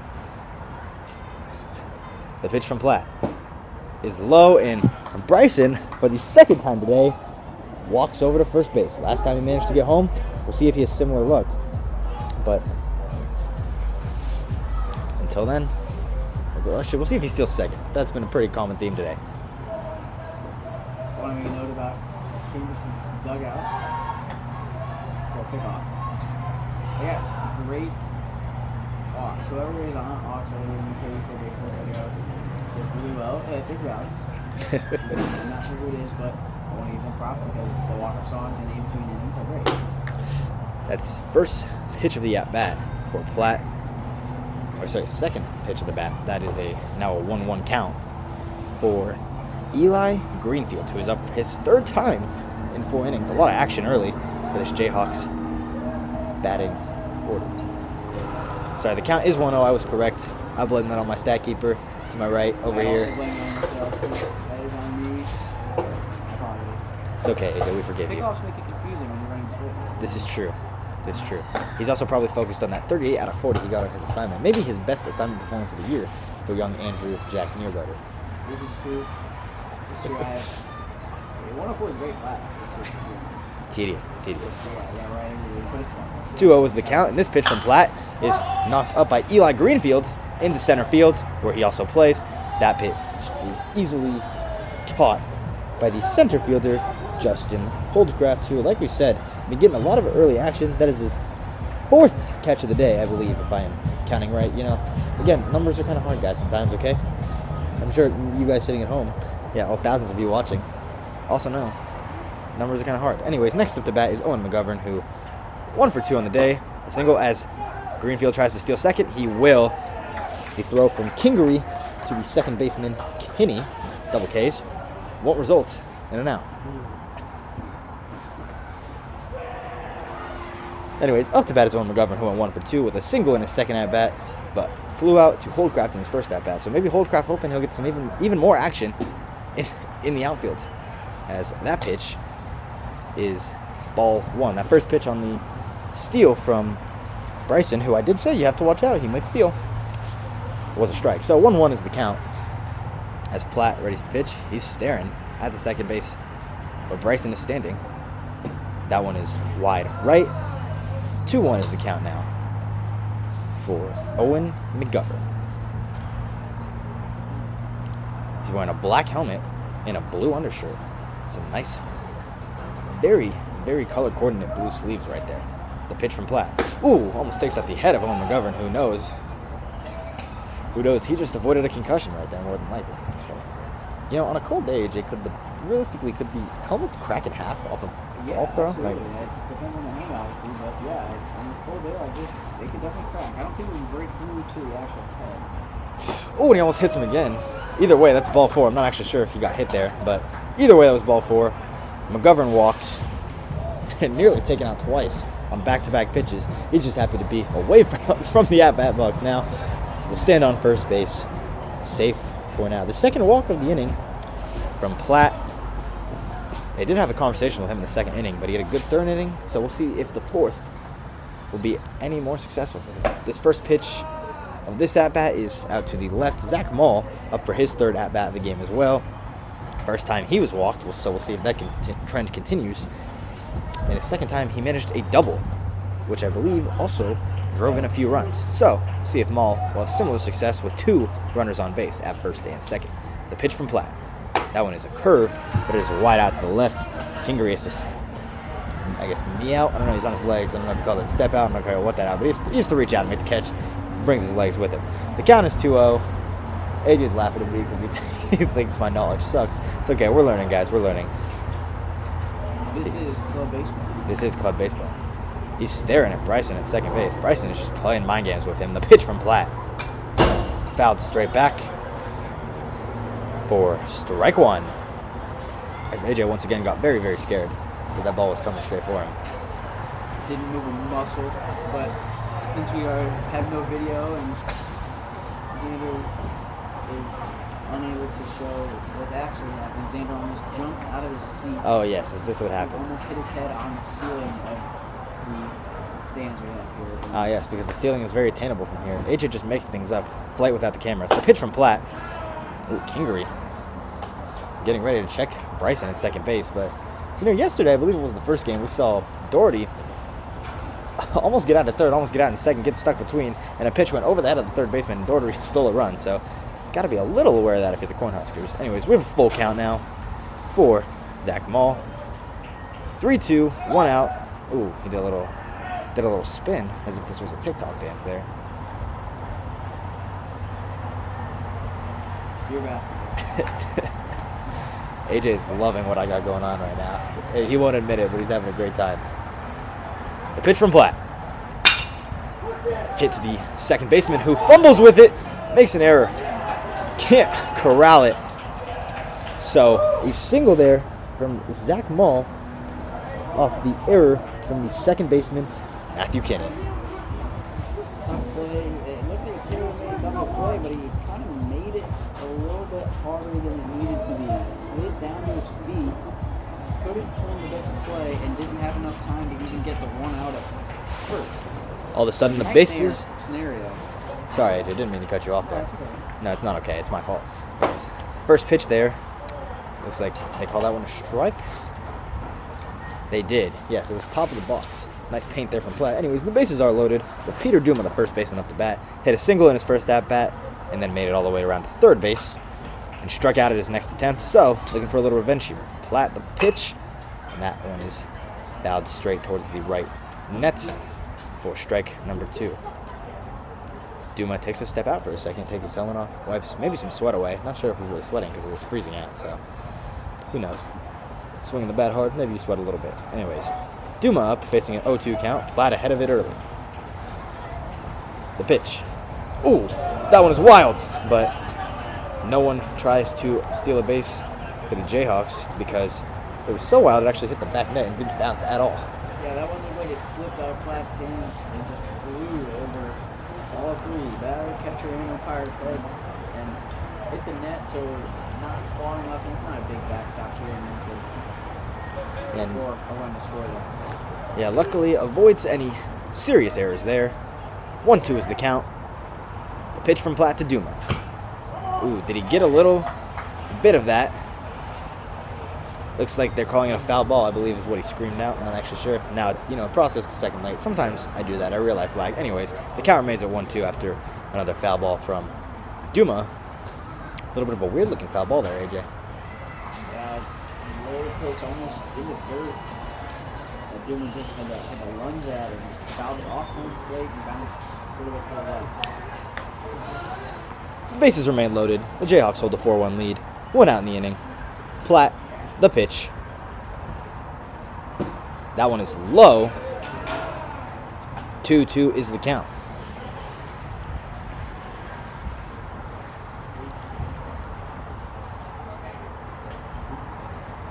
So a little bit of standing here as now Platt readies for the pitch. And here it comes. Duma gets a crack on that one, but it goes straight to the second baseman who drops it. And now everybody's got to run. And he doesn't know, we don't know what they're doing exactly. Wait, I'm not sure what's going on anymore. They're going to probably tag him out, and they will. That'll be a double play. Are they counting the run? Looks like they say it will. Wow. Nobody moved because they thought it was going to be a catch. Yeah, let me explain this real Oh, quick. man. We had bases loaded, a line out that was dropped at second base. Runner is going to score at home because Nebraska, smartly, by the runner on second, Govern, I think? Yeah. McGovern was on second, smart by him to get in a pickle to then force Nebraska to make the tag play instead of the force play at the base, and it allows the run to score. If the force play was applied at literally any base, if the run would not have scored, there would have been a double play. But since he made the tag, the run does score, and it will be 5 on the Jayhawks. If he does end, the Jayhawks get a run on him. Crazy play. Very weird circumstances there. Apologies for the lack of knowledge of how to call that one. Thank you to AJ for explaining that. Yeah, everybody just got kind of stuck, and nobody seemed to want to move. And Nebraska didn't even know if they were going to get the third eye. Even they were confused. Nobody expected them to drop that. But honestly, probably works out better for the Cornhuskers in the long run, though Kansas is able to get a run off of it. Nonetheless, we'll be back shortly for the bottom of the 4th inning with Nebraska up to bat and the Jayhawks on defense. You're watching the KU Club Baseball YouTube broadcasting channel.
All right, welcome back to the KU Club Baseball Broadcasting YouTube channel.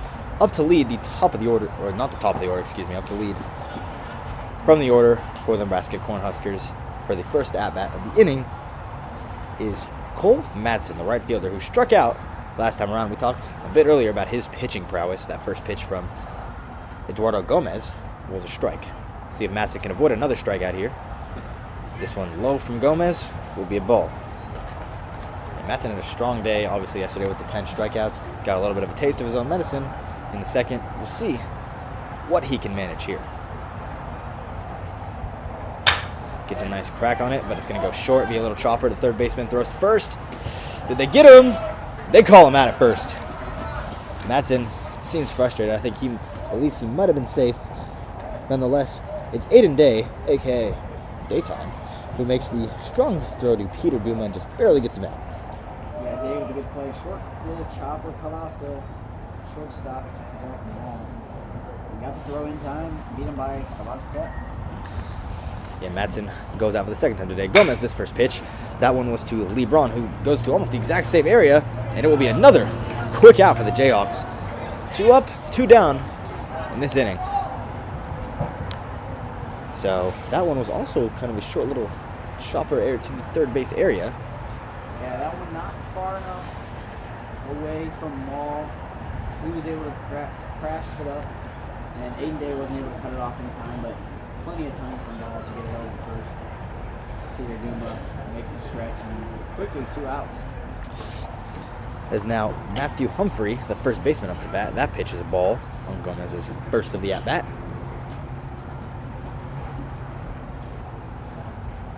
This could be a very quick inning, depending on what happens here. Matthew Humphrey. Oh, that one. That time he is nearly hit on the pitch from Gomez.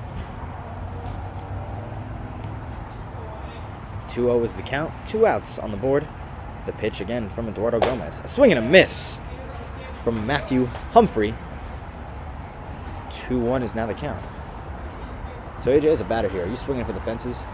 Or are you just trying to get on base? With 2 outs, down by 4, I'm not swinging for fences. I'm looking to pass the torch to the next guy. And just keep the baton moving. Pass the torch, pass the baton, we're going to freeze, we're going to use, and just start piling up hits. That last pitch was a ball. This time it is connected, but into the left foul area near the Nebraska dugout. Bounces off a large shipping container. I'm really curious what's in there. Me and AJ will be exploring afterwards. Of course, we will also be hitting the water park if you guys would like to do a meet and greet. This is untrue. We're going back tomorrow, so we'll be after this game. Swing and a miss there once again from Matthew Humphrey. Actually, I believe he did connect with it just a little bit for a potential foul ball. So, AJ denying what will definitely be happening after this, but that's okay. You can live with denial. The pitch from Gomez. A swing and a miss. Another K to end the inning for Eduardo Gomez, who has notched his 4th strikeout of the game. As the Kansas dugout plays put a K on him, the Jayhawks defense quickly gets off the field to end the 4th inning. We'll be back at the top of the 5th for my last half inning of Play-by-Play Broadcasting Channel.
All right, welcome back to Lincoln, Nebraska with the Kansas vs. Nebraska Club Baseball Series. We are in Game 3 as Kansas is down in the series 2-0, but is leading this game 5-1. A much stronger start. I believe it is their highest number of runs scored in any game so far. And they had that by they had 4 by the second inning. They got that last inning with the weird potential tag, didn't tag the base type play. So anyways, Nebraska seems to have made a pitcher change. Yep, it's going to be Nick Schlemmer back on the mound. He pitched yesterday, and he was able to give Nebraska a chance to win and shut it down just enough for the Nebraska offense to take over and win the game for them yesterday.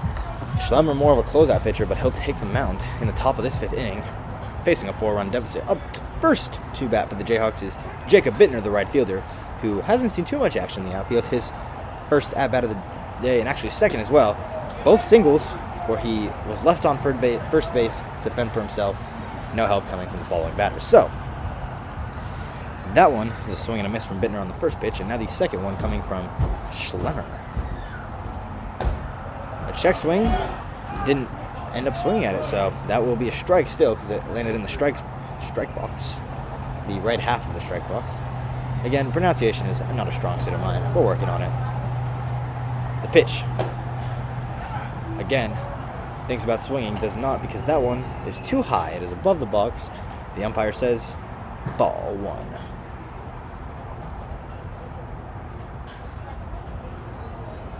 The next pitch from Schlemmer, connected but batted straight up into the air as the third baseman looks to make the play, and he will. It is LeBron who's able to make the grab. Bittner first. So they had a little bit of a successful inning sort of last time. They got the bases loaded, although they managed 1, but it's been a little quiet since those first 2.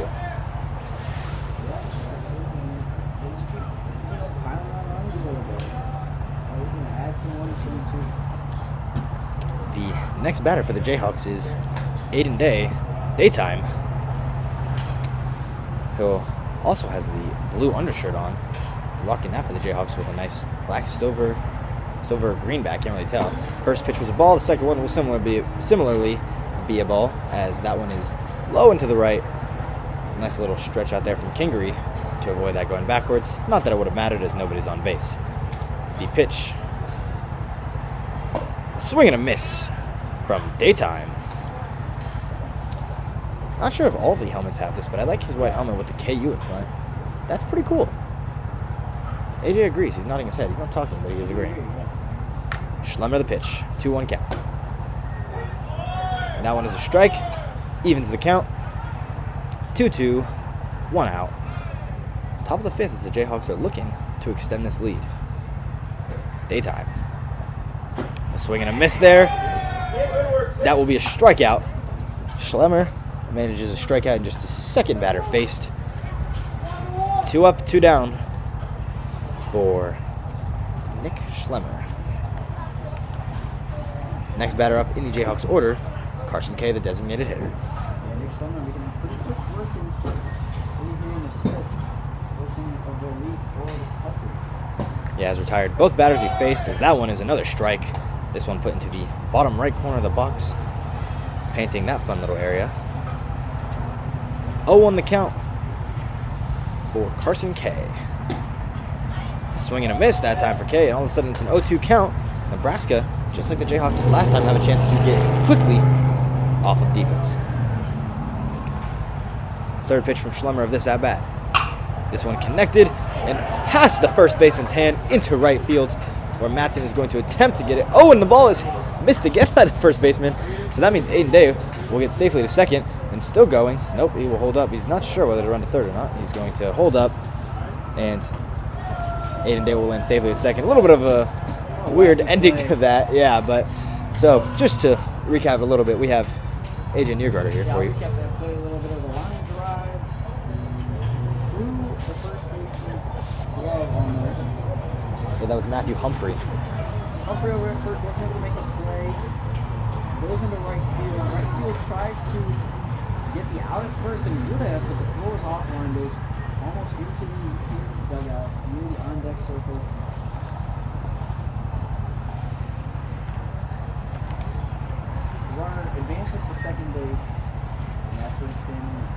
Aiden Day remains at second. Charlie Marshall up to bat now.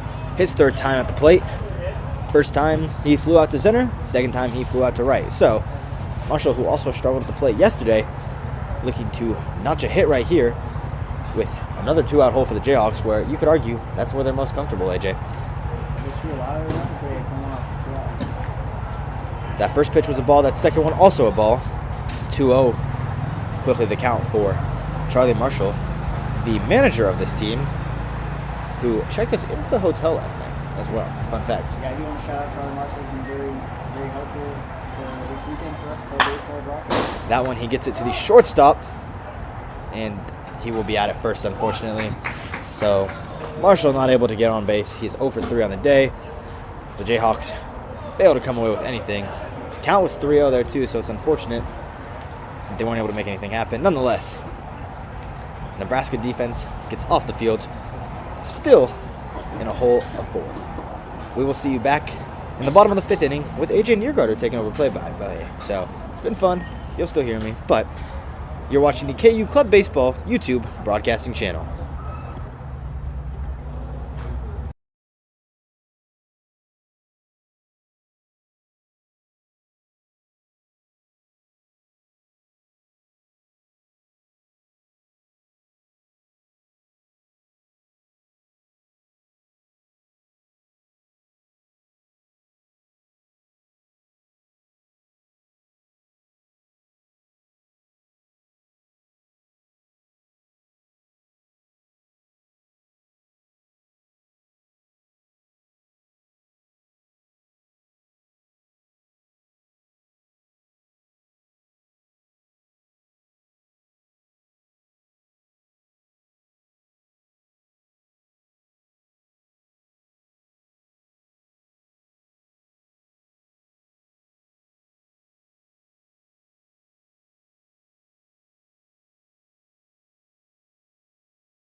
Bottom of the 5th inning, Nebraska Cornhuskers goes up to bat, and we'll send it over to AJ Niergarter. Thanks, Xander. 5-1 your score in Lincoln. First pitch to Matthew Kinney is low and away for ball 1. Kinney one at bat in this game so far came in the 3rd inning. He struck out swinging. So he sees the second pitch go by for another one. It's 2-0. Bottom 5 here in Lincoln, Nebraska. Game 3 of the 3-game series. It's a 2-0 pitch, misses away for a ball. Maybe some fatigue setting in here, AJ? Maybe a little bit from Eduardo Gomez, who is still in the game here in the 5th. Swung on 3-0 green light for Kinney as he swings and misses for the first strike of the inning. Yeah, I'm not going to green light has to be there for all the Nebraska batters. They need to get runs on the board. Gotta find a way to get the base. Absolutely, the 3-1. Called strike 2, and that fills the count for Eduardo Gomez. Very exciting. It's full count. It's best time in baseball. The pitch swung on left center field. Is it going to get down? No. Underneath it is Billy Bryson for the first out of the inning. It'll be an F7 to start the 5th for Nebraska. Yeah, you know, don't take for granted it's always a tough catch. We've seen people do it all day where they're dropping these high flying balls.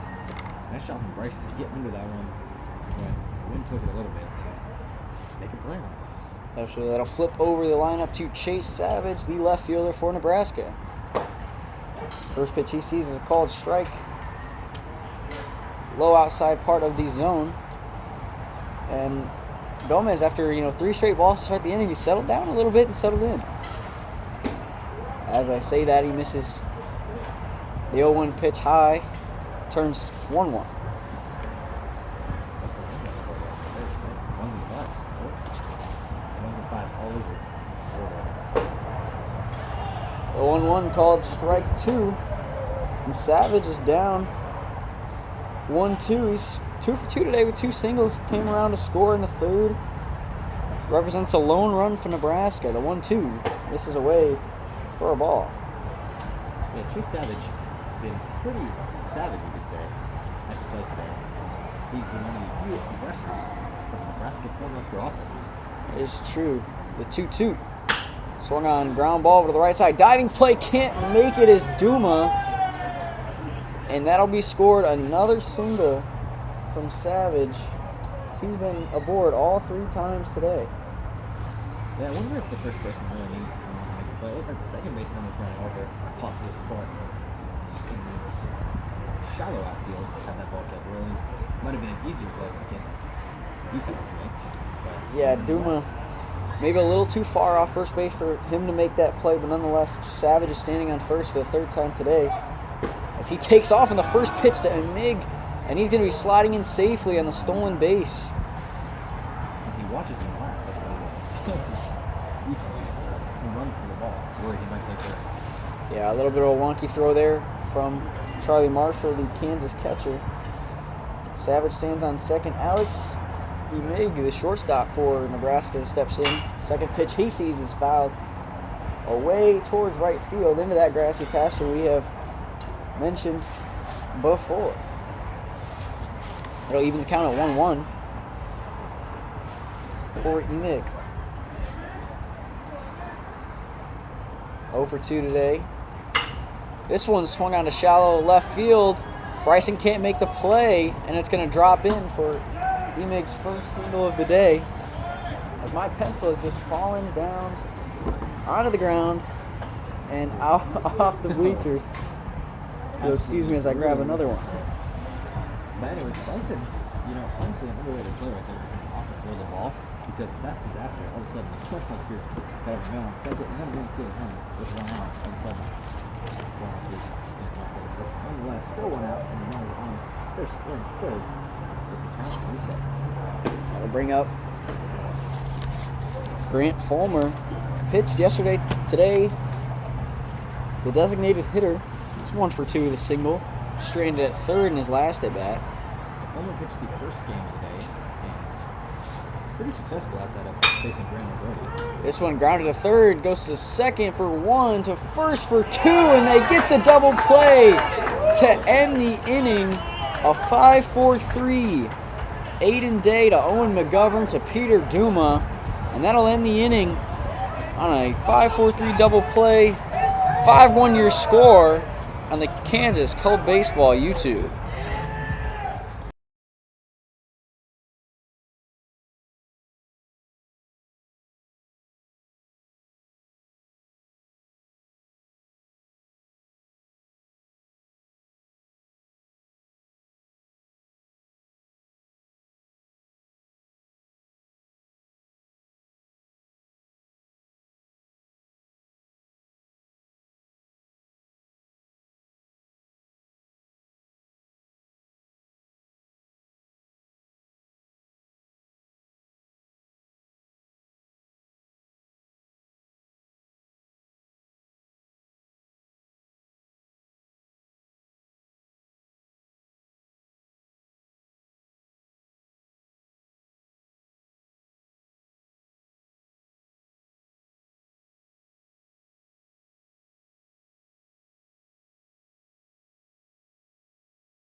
It is the top of the 6th inning. 5-1 your score.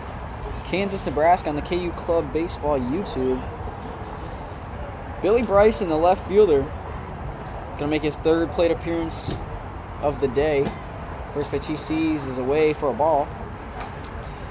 A lot of those he's seen today, Bryson. He's walked twice, came around to score. He's 2 of the 5 runs Kansas has scored today. Swung on, missed. The 1-0 pitch. He gets to connect with the ball. We'd love to see it. Even though he probably enjoys getting on base easily. We'd love to see him get into that outfield. Schlemmer, the Nebraska pitcher, gets the 2nd strike here on another swing and miss from Bryson. Schlemmer settled in a little bit. Entered in the 5th inning. Allowed a double, but other than that, just only outs. 1-2 pitch just misses on the outside, and it evens the count at 2-2 for Billy Bryson. Feel the weather right now. It is a chilly one in Lincoln. A little bit of wind. 2-2. Swung on, missed. Curveball. Gets Bryson to swing and miss, and that's a strikeout. His 2nd strikeout of the day, Schlemmer. And that's 1 out. That'll flip the order to Eli Greenfield, the center fielder for Kansas. Left-handed batter. One of the few on this Kansas roster. That is true. A very right-handed dominant for Kansas. The pitch misses high and away for ball 1. Kansas wearing their baby blue uniforms today. Red piping down the legs. White script Jayhawks across the chest. 1-0. Swung on, curveball missed from Schlemmer. Evens the count at 1-1. You can tell AJ's been paying attention in his classes because that is a nice vocal to describe the central words as script. Thank you. Shout out Brian Haney, legendary KU voice. This one's popped foul over the 3rd base dugout and onto close to the neighboring field at this complex right here in Lincoln, Nebraska.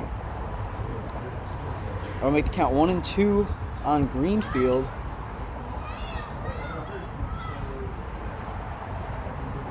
Schlemmer gets a sign. Lined up the pitch. Popped into shallow center field. Holdcraft's on it, but it's going to be the shortstop, Emig, that calls him off in shallow left center to make the play. And it's quickly 2 outs for Schlemmer. Nice communication with Nebraska. We've seen that, I think, once now from each team, or you have a couple guys running the ball. It's all about talking. You don't want to see somebody run into each other like the Dodgers did in the World Series Game 7. Bottom of the 9th inning, where they almost lost it. That is true. That'll bring up Owen McGovern, the second baseman for Kansas. He swings at the first pitch he sees. It's the third baseman, Braun. An awkward throw. Not going to be in time. Braun, a little bit of an awkward play at third base. Would have been the third out in a quick inning for Nebraska, but can't make the play in time. Yeah, nothing working for Braun right there. I mean, a couple times we've seen that third base side for the current high school defense just have some errors and not be able to make that throw to first base at the time. Yeah, he made the play. This pickoff throw is unsuccessful over to first base. But yeah, he made the play. Looked, everything was fluid until he was about to let go of the ball. He paused a little bit, and then a short throw wasn't in time to get McGovern at first.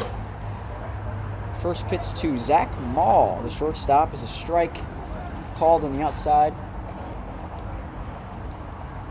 Pitcher Schlemmer, a little confused on what the call was a strike. So runner on first, 2 outs for Mall. Left-handed batter, throw over to first, not in time again.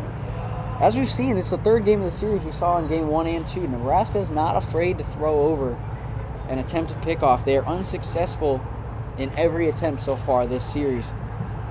But either way, the 0-1 to Mall on its way.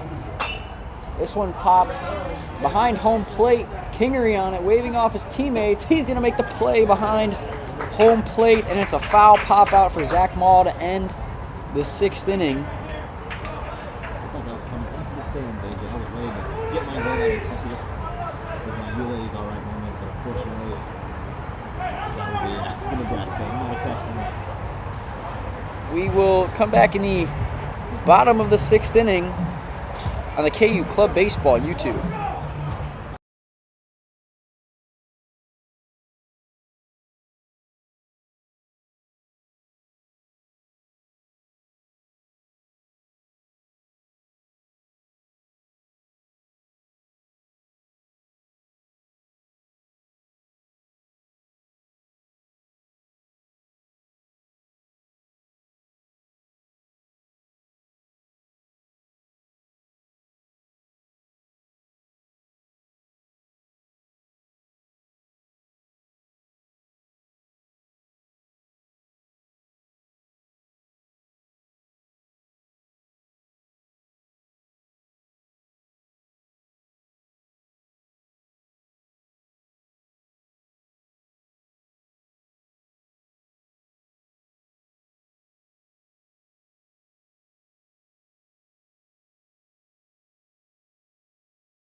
It's the bottom of the 6th here in Lincoln, Nebraska. 5-1 your score. Kansas leads. Eduardo Gomez still on the mound for Kansas as the first pitch he throws this inning is a ball. The Nebraska dugout yelling at the batters, it's time to wake up because they need to put runs on the board and fast. This one swung on and missed. Evens the count at 1-1 for the batter, Justin Holdcraft, the center fielder for today's matchup. He swings this one jammed up a little bit into left field. Bryson's on it, and he makes the running play in foul territory. Billy Bryson, the first out of the inning, is a fly out in foul territory to Bryson in left field. And, I mean, a great play by Bryson. Yeah, 100%. That running play, he never even went straight into the wall. Doesn't matter. He's getting to that ball. The Nebraska dugout surprised and shocked and frustrated because hate to see it out like that into foul territory. Absolutely. First pitch to Tristan Kingery, the Nebraska catcher, is a curveball missed away for ball 1.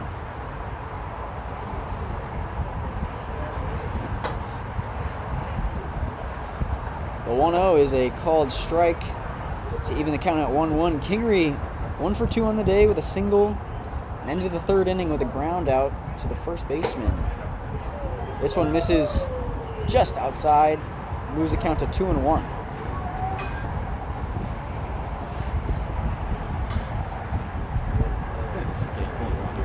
It might be.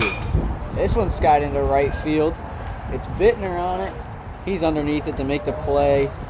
And 2 straight flyouts to both corner outfielders. And Gomez just keeps on chugging. Yes, he does. This is not his straight inning pitching. I don't know what his exact number of strikeouts. AJ has the stats over there, but he's had a strong performance. He keeps forcing these high flyouts. Nobody really breaking big outside of, I believe, that one shot that came in the 3rd inning, if I'm not mistaken. First pitch to Cole Madsen, the right fielder, is a ball away. Madsen unsuccessful today at the plate. A strikeout, 1 of 4 for Gomez today. He sees the 1-0, misses for 2-0. Yeah, nearly hit by a pitch right there. Yeah, one almost got him. Was able to twist and turn out of the way, the right-handed batter. 2-0 pitch is missed outside. Marshall, the catcher, on one knee and with the right leg sticking out. Fonzie style. Ooh, Fonzie style. What is that? Old Cubs catcher. The 3-0 misses, and that's a 4-pitch walk to Madsen as he'll be aboard with 2 outs on first base. I feel like Greenwald leaving the dugout. I wonder where he's going. Maybe into the stands? Maybe. Sorry, I just got that out of the corner. Lee Braun steps in. The third baseman just allowed an infield single last inning. First pitch he sees is called strike. Braun entered the game early in the first inning after Dylan Dubas, the Nebraska catcher, took a foul ball off the first inning, and he's been at third base after Kingery moved from third to catch. Braun swings and misses at a curveball in the dirt. He's quickly down 0-2. 2 outs here. Gomez overpowering Braun with more than just the fastball. Makes him swing and miss on the curveball there. We'll see what it goes here. Runner on first, 2 outs. The pitch, another curveball in the dirt. A little too far outside for Braun. So he swings and misses, watches the first ball go by. Yeah, it's okay. Don't worry, AJ. I messed the ball up. Terminology today. Gomez going a long time, just like McGovern did yesterday. Strong turn, even in the second game. Runner goes. Check swing. He goes around. Stolen base isn't going to matter. It's another strikeout for Gomez, his 5th of the night, and that'll end the 6th inning. We'll go to the 7th. 5-1 your score on the KU Club Baseball YouTube channel.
Welcome back to the top of the 7th inning on the KU Club Baseball YouTube. If you are just joining us, 5-1 your score, Kansas leads.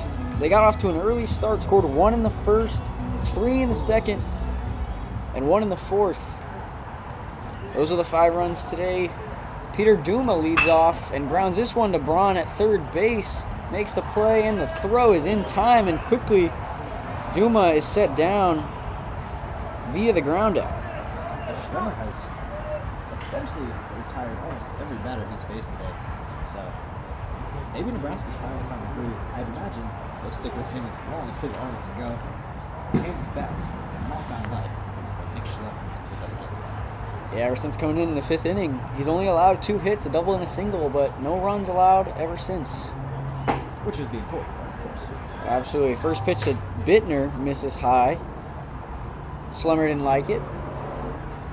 Bittner wearing stirrups, or high socks, I should say, blue socks with red stripes, as he grounds this one foul over to the third base dugout. Awesome sock. We'll also want to shout out AJ for doing this quick math at the beginning of this with the runs per inning to get us to 5. Like you said, numbers are hard. AJ breaks them down. Numbers Shout are out to hard. AJ. Thank you. Numbers are hard, but we try to work through them. There's a reason we're journalism. We're not math majors, guys. Bittner 2 for 3 today. 2 singles and a pop out as this curveball just misses the zone. Makes the count 2-1. Bittner, although 2 singles today, has been stranded on first both times. This one's popped foul back towards us. It's going to be out of play and over the scaffolding of the stands here on Field 7 of this complex we are at, the Sand Hills Global Youth Complex. Yes, right next to Field 6, of course, and also Field 8. That is how numbers work. That is how numbers work. Numbers are hard, but we have got it covered. This one's grounded back. Braun again. The backhand play and a strong throw over to first. 2 straight grounders to third base to get the first 2 outs from Schlemmer.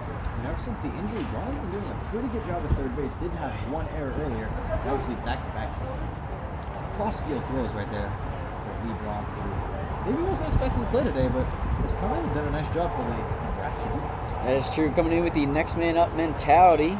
Speaking of, this man up is Aiden Day, who pops it into right field for Madsen, who gets under it, and he'll make the play. And it'll be a quick top of the 7th inning for Kansas. They go down 1-2-3 to the bottom of the 7th. Let's stretch. Good one, AJ.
back in Lincoln for club baseball action, Kansas and Nebraska. Eduardo Gomez still on the mound for Kansas as he throws this one in the dirt for ball 1 to the first baseman, Matthew Humphrey, for Nebraska.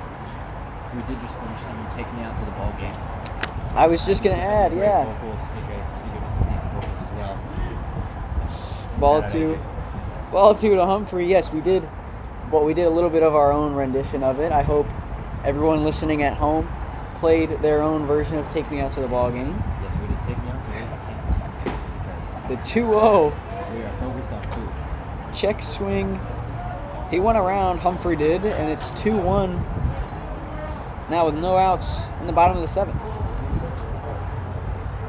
The 2-1 is jammed, popped into the middle of the infield, and it'll be the shortstop, Zach Mall, underneath it. And that's the first out of the inning for Eduardo Gomez. Eduardo Gomez just continues to rattle them off. Very impressive work from Gomez out here. So, Yeah, 5 strikeouts. Yeah, sorry to cut you off. 5 Everybody's strikeouts on the flying, day. popping out. I mean, nobody's really getting on base. Eduardo Gomez is pitching. Yeah, the right-hander, like you said, 5 strikeouts. This one, first pitch to Matthew Kinney. This is high for ball 1. He's gone 6 1/3 innings so far, Gomez has. Let's see if he can keep it going. As this one's popped straight up. Charlie Marshall throws off the mask, calls off his teammates, and can't make the play. Just off his glove. The dugout let him hear for that one. He screamed out, I got it. He, in fact, did not have it. And unfortunately, he may lose a little bit more right there. But he's still pretty cool. You know, Charlie Marshall, the manager, clearly laughing. Can take a joke. You know, Absolutely. He knows that one just got slightly away from him. Windy day, probably took a little bit of a turn there. Yeah, the wind making it tough here. It's starting to pick up a little bit towards the later innings, making it a little bit colder. That will move the count to 1-1 with 1 out here in the bottom of the 7th. This one's ripped on a line over to first base, so diving Duma can't make the play. And Kinney's aboard with his first hit of the day, a single into right field. His first base coach just wanted to make sure he wasn't going anywhere. Told him to stay on first base. Don't go anywhere. Don't need any extra bases. You know, Nebraska trailing 4 runs. Don't want to do anything unnecessary. But a good 1-out single from Kinney. That'll flip over the order. Chase Savage steps in the left-handed batter's box and sees a strike. His first pitch of the 7th inning. For him, I should say. Not the first pitch of the 7th inning. For us, but for him. His 4th plate appearance. He's 3 for 3 with 3 singles. Solid day for Chase Savage. I mean, more than solid. You could call it Savage. Absolutely. You could call it I Savage. made that one too many. Really good day for Chase Savage. He had a pretty good day the last 2 days as well. He's just had himself quite the series. Absolutely. Nebraska being down. A 1-1 pitch, curveball in there for a strike. Moves the count to 1-2. Our scoreboard seems to be lagging a little bit, but it is 1-2 count, 1 out. Runner on first for Savage. Apologies for that. We are having some slight technical issues. The pitch, curveball, misses high. It's all right. AJ's doing a good job keeping you guys updated. We're trying to make the computer work. The Wi-Fi is free and it's secure here, so we're making it work. That ball evens the count at 2-2. The pitch in the dirt fills the count 3-2 now for Chase Savage. Matthew Kinney on first base. Savage at the plate. 1 out here in the 7th. Gomez gets his pitch. Here it is, fouled straight back. Savage stays alive with 2 strikes. Nebraska wearing their all-white uniforms, red piping down the leg. No, they were all white. Now they're a little dirty from the sliding a little bit. A little bit. This one fouled over to left field, over the third base dugout and into a neighboring field to the left. And Savage stays alive with 1 out. I feel like this could be a big turning point for Nebraska. Runner goes, swung on, fouled into the opposing dugout now. And as I was saying, I feel like this could, if he's able to manage to be here, this could be a big stepping stone on the way to a potential comeback for Nebraska. They were able to do it in game 1. They were faced a 2-0 deficit early, managed to get a quick 3-2 lead, and then facing a 4-3 deficit in the 7th inning, managed 2 runs and stole the game. Now, granted, that was off to Kansas City. This pitch grounded back up the middle. Maul is going to make a barehanded play. The throw, not in time. Not caught either by Duma at first base. So it's going to be an E3 on Duma. And 2 runners are aboard with 1 out for Alex Emig, the shortstop for Nebraska. AJ, Nebraska did use the bunt a lot yesterday. They have not used it yet today. Could they consider bunting? Because granted, they have not been in scoring position very much. Would that be something you consider in this situation? I would say it is a bunt situation. I'm not sure they're going to do it here. Trailing by 4 runs late in the game. You don't want to give up any unnecessary outs that you can't afford. Didn't look like he was going to offer at a bunt anytime soon there, but the pitch was away for ball 1. Emig got his first hit the last time up in the 5th inning. The shortstop for Nebraska.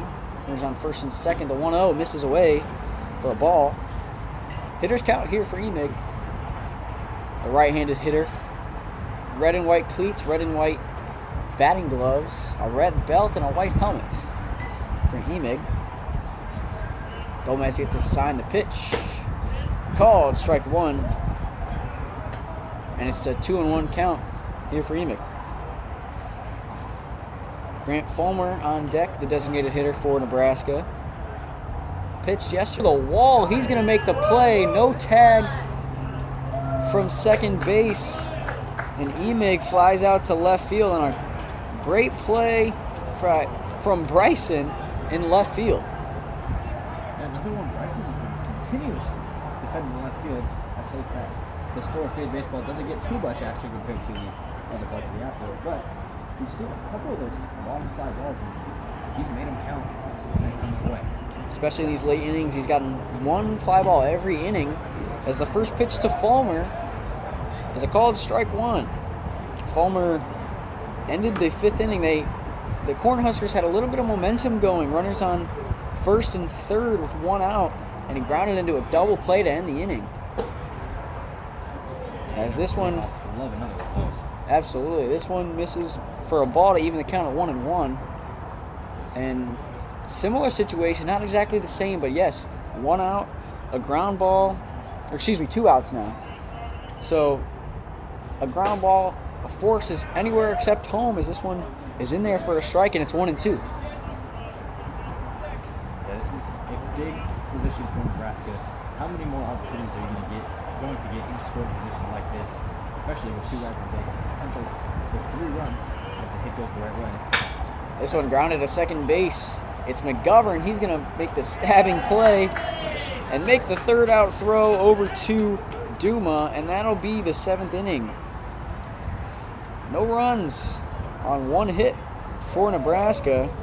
Tough showing there for the Cornhuskers. I mean, you finally get the people off base after a while. Gomez just shutting them down. But this time around, it's again not working for that Cornhusker offense. It's back up to that defense to keep Kansas from extending this lead. Absolutely. 5-1 your score. We'll go to the top of the 8th shortly on the KU Club Baseball YouTube.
Welcome back to the top of the 8th inning. Kansas, Nebraska Club Baseball.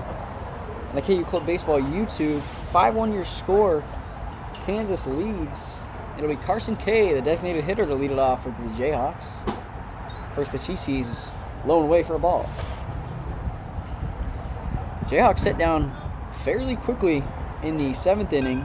1-2-3, 2 ground outs to Braun at third base and a fly out.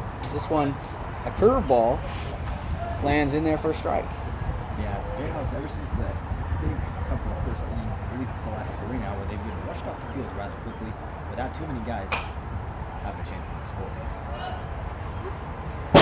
So the 1-1 fouled over to the youth field to the right on the first base side. That'll move the count to 1-2. Schlemmer gets assigned the pitch. The 1-2. Strike 3 called. Curveball on the inside corner. And he's set down. The 3rd K for Schlemmer as he strikes out Carson K, the designated hitter. K, you could say. K goes down via the K, and that'll bring up Charlie Marshall, the catcher, with 1 out here in the 8th. You know, I really feel like the team wants Marshall to get on base here. He definitely has been having seriously helped, at least offensively. Defensively, he's been rather stubborn. But offensively, you'd love to see him get on base here. And maybe get a little more confidence for that Jayhawk dugout. Absolutely. First pitch he sees misses for a ball. The 1-0 grounded foul into the third base dugout. Evens the count at 1-1.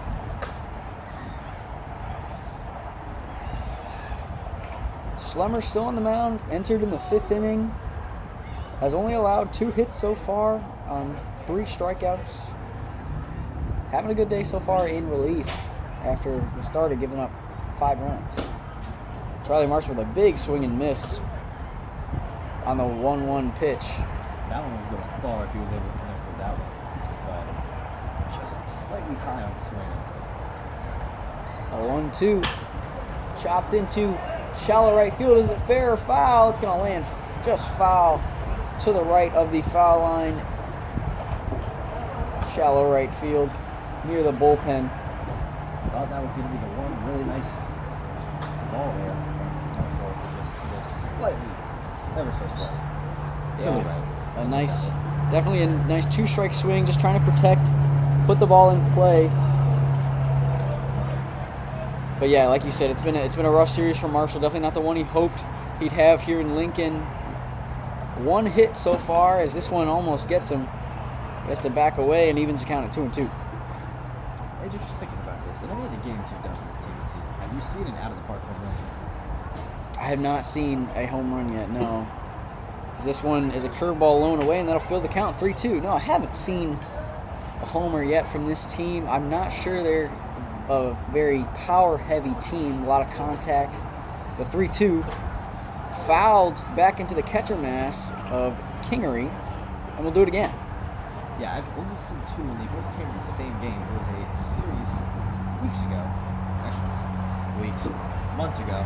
This is back at fall ball. So I haven't yet to see a straight home run from this Kansas team, though it's possible I've missed one. That is true. Marshall calls time, digs his feet into the turf here in Lincoln. The 3-2 again. Swing and miss. Down goes Marshall, and that's 2 strikeouts in a row for Nick Schlemmer, the Nebraska pitcher, as Marshall goes down on the curveball. I think Marshall might have disagreed with the call a little bit. He looked back at the umpire as if to say something, but I mean, he didn't fully swing it that one, so maybe he was thinking he made contact possibly? Maybe a previous pitch he wasn't happy with, but that'll bring up Billy Bryson, the left fielder, his first pitch he sees. He's in there for strike 1. Like we said, Kansas has proved to be more comfortable when they get this 2 out of the hole early, so over Schlemmer doesn't seem phased by Kansas's comfort in this situation. The 0-1's fouled straight back into Kingery's mask again. The second time that's happened in the past 2 batters. And Bryson's quickly down 0-2. Yeah, Bryson has actually faced a situation, I believe, once before today. He was able to get on base, so not unfamiliar territory for the left fielder. The 0-2 pitch. Swung on, missed on the curveball, and Schlemmer strikes out the side. 3 straight strikeouts for Schlemmer And Nebraska, trailing 5-1, is going to look for some more hits in the bottom of the 8th when we come back on the KU Club Baseball YouTube.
Welcome back to the KU Club Baseball YouTube. Bottom of the 8th inning, Eduardo Gomez is still out there for Kansas, the starter. He began this game and he's allowed only 1 run today, and he's going to keep on going. First pitch to the batter, Justin Holdcraft, misses away for a ball. It'll move the count to 1-0. Now on the chance, we do see Gomez start to fade a little bit as he has played 7 full innings. This one fouled straight up and back. At what point do you decide it's time to pull him before Nebraska gets in a situation where they have a chance to make this a game once again? I would say once he starts, once he probably allows another run. But also, I would like to say he entered this inning with 118 pitches. So this one's fouled back, moves the count to 1-2. Gomez now, after these 3 pitches of this inning, is sitting at 122 pitches on the day. Way more than a normal pitch. The trusty game changer. This one is flied into left center field. Bryson's on it, and he's underneath it to make the catch. Pretty well spent Bryson. He's been doing it all day. He continues to do it once again. The left field is off limits for the Nebraska corners. Absolutely. It's a no-fly zone in the outfield as Gomez sets down Holdcraft on his 123rd pitch of the day. I can't mention it enough how crazy it is he is still out there. His arm must feel good, and it's cold too, so it's impressive that he's still out there. The arm is warm, I bet. I'll tell you this. The arm cannot possibly feel cold with how many pitches he's still. First pitch to Tristan Kingery, the Nebraska catcher, misses away in the dirt for the first ball of the at-bat. Who's playing better defense this year? Jayhawks in this game or Broncos? I would say the Jayhawks in this game. I would agree. The pitch just misses low, and it's 2-0. In case you're wondering why I started at the Broncos, because AJ said the no-fly zone, which is what the Broncos called themselves this year, despite letting Drake May beat them. The 2-0 misses high, and it's quickly 3-0, and 3 straight balls to Kingery. He was 1 for 3 on the day with a single. Got around to third, but was stranded there. And it's a 4-pitch walk to Kingery. He's aboard in the 8th. I wonder if that shows a little fatigue possibly there from Gomez, but I'm sure they'll leave him in for at least 1, maybe even 2 more at bat. If he continues to throw balls, though, Jayhawk's going to have a decision to make very soon, especially Charlie Marshall, who's catcher and his team's captain. First pitch to Cole Madsen misses low for a ball, and that's 5 straight balls from Gomez. Definitely have to think when Charlie Marshall or Owen McGovern, the 2 managers of this team, will begin to yank him. This one's grounded up the middle. Diving Maul can't make the play, and it trickles into the outfield. Jammed up Madsen, but it's going to get through for a single, and that'll advance Kingery to second base as Marshall heads out to the mound to talk it over with Gomez. Gomez says he's good. He's going to keep going. 129 pitches on the day for Gomez, and he's going to keep on chucking. You know, I'm just kind of noticing now that Eduardo Gomez has a little bit of that Paul Skeens look to him. Just a bit. I'm kind of noticing that. Yeah, a little bit. That'll bring up Lee Braun, the third baseman. First pitch to him is a curveball that lands in the zone for strike 1. He wasn't lying to Charlie Marshall when he came out to talk to him. I'm good. Keep me out here. I love to see him prove the faith that Charlie Marshall has. The 0-1's fouled into the netting, which then hit the pole. That pole is going to be ringing for at least another minute or so. Absolutely, and quickly 0-2 to Braun. Big opportunity here for Braun, but bigger opportunity. This one's skied into shallow left center field. Who's going to be on it? It's Greenfield underneath it. He calls it, makes the play, and that's the second out of the inning for Gomez. And a good job of center fielder getting up to it as opposed to Bryson at the time, because he was in a much better position to make a play had one of the runners decided to try and tag up. But they'll stay put. So 2 outs. Absolutely, that'll bring up Matthew Humphrey. Gomez first pitch to him is a curveball that lands high for a strike. And I do want to talk about that last play, the pop-up into center field. Both runners look to be getting a little bit extra lead, but a good job by Gomez to mix up his timing and not let them try to steal second and third. This one's lined to second base. It's McGovern. Flip to Maul, steps on second, and Gomez gets out of the inning unscathed. Runners on first and second, no matter for Gomez, as he's through 134 pitches. No big deal for him. Yeah, he really proved what he said there. He said, I'm good, leave me in. Proceeds to get some pretty straight outs. Now, I do wonder if they're going to take the risk of leaving him in the ninth or put up a change-up pitch or possibly another appearance from Eli Greenwald or maybe even someone else just to change pace for these Nebraska batters. We saw them slow down the first time they faced a new pitcher in game. Track at Nebraska to try to get some more insurance runs here on the KU Club Baseball YouTube.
back to the KU Club Baseball YouTube. It's the top of the 9th inning. 5-1 your score. Kansas leads.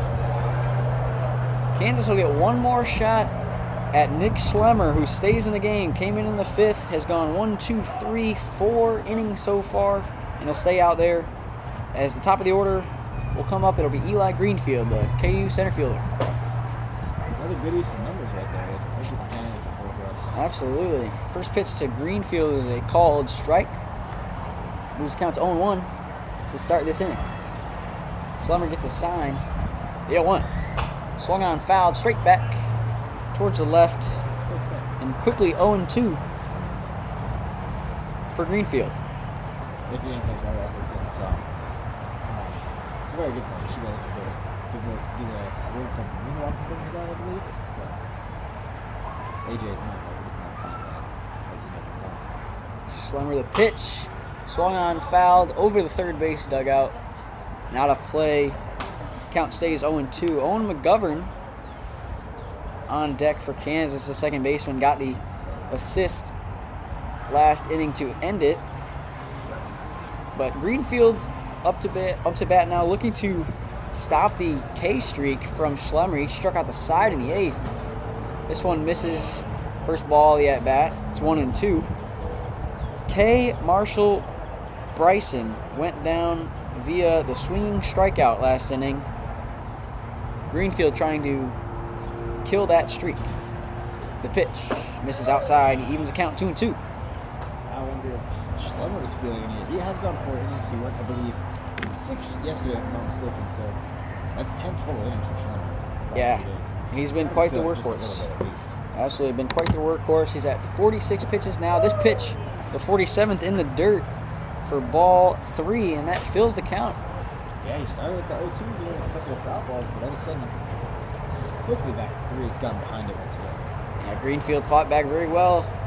Now looking for a base hit or ball 4 here. The 3-2 pitch. Swung on, miss. It's 4 in a row for Schlemmer. Another one. 6 strikeouts for Schlemmer today in his 4 innings of work. 4 1/3 now. Very strong. Last couple of innings especially. He's been keeping the runners on base, but now he's been preventing them from even getting so much in the last few. McGovern steps up to the plate and watches a curveball land in the zone for strike 1. McGovern playing second base today, as mentioned earlier. He's 2 for 4 today. 2 for 3, with a walk. He grounds this one to Braun at third base. A backhand play off his back foot, and he makes the play. Another play from Braun at third base, and that's quickly 2 outs for the Jayhawks. Third time in 2 innings, Braun's made a cross-field throw like that. That one maybe is most impressive. That ball's hopping along the third base, or the third base foul line. Able to snag it with the outreached arm and send that all across, was maybe slightly outside for the first baseman, but nonetheless, still able to keep his foot on the base. And that's an out, on number 2 specifically. Yeah, the second time McGovern is grounded over there, and this one's Mall who grounds to first base, and it's called foul by the first base umpire. That'll make it 0-1. But like I was saying, McGovern, second time he's grounded over to third base. Today, the first time was to Braun, and that was the one where Braun made a little bit of an error. I don't think it would be scored as an error, but a little bit of a miscue mentally, and threw it a little too late. McGovern was safe at first, but this one's Mall. Here's the 0-1 in the dirt for ball 1. Well, Schlemmer has a chance to make it out of this inning all of a sudden. With not too many more pitches added onto his total count.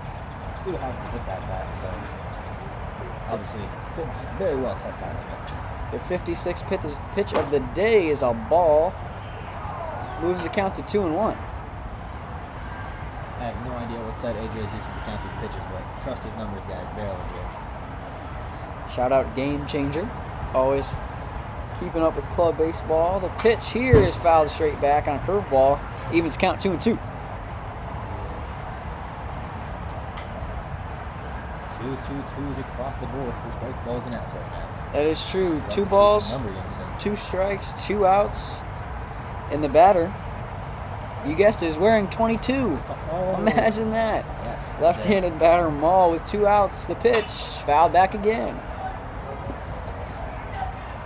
Maul batting with 2 outs. But if he were to get on, Peter Duma, the first baseman on deck,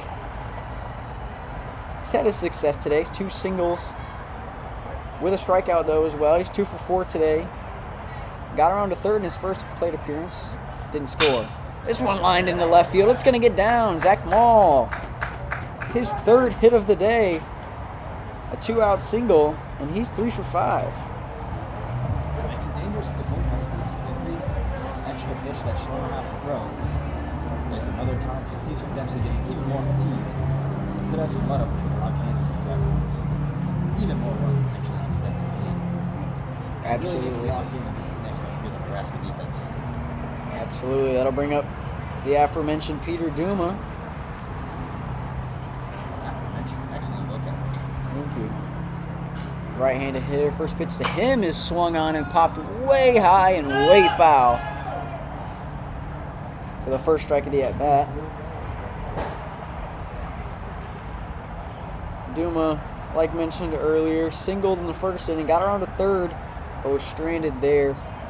Singled in the fourth, stranded at first to end the inning. You know, I think a lot of these balls going to the other fields happens a lot at the Kansas Jayhawks home stadium as well, where they send balls to other people's field. But I can't say that I've ever seen another team's ball from another field come into ours personally. Can't say I've seen that either. The 0-1. Misses just outside, evens the count 1-1. And Maul looked like he faked an attempt to steal there and quickly scampered back to first base. I wouldn't be surprised to see a pickoff here. Maybe you need to rest that out a little bit. Looks like, There it is. Pick off the row. Xander knows ball. Unsuccessful, though. Oh, yes. Thank you guys. Welcome back to Xander Predicts Ball. Shameless plug, Xander Talk Sports on TikTok. Follow you, get more content on ball. A 1-1 pitch to Duma. Swung on, curveball, swung and missed. Moves the count to 1-2. And another 2-out, 2-strike appearance for the Jayhawks. Throw over to first base, not in time. And it's another unsuccessful pickoff. Should we try to predict this next pitch, AJ? Go for it. All right, I'm predicting a little slider, but it's going to go slightly far to the right, maybe more on the bottom. See if that works out. I'm going to go opposite. I'm going to go fastball in. Let's see what it is. The 1-2. Fastball. It's grounded to short. Flips to second base. Emig to Kinney, and that'll end the inning on a fielder's choice. All right, me and AJ are tied 1-for-1 for predictions. That is true. We are tied. In the bottom of the inning. We'll go to the bottom of the ninth. Nebraska's got one more chance. They're down to their last 3 outs. Down by 4. 5-1 your score on the KU Club Baseball YouTube channel.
It's the bottom of the ninth here in Lincoln, Nebraska. KU Club Baseball versus Nebraska.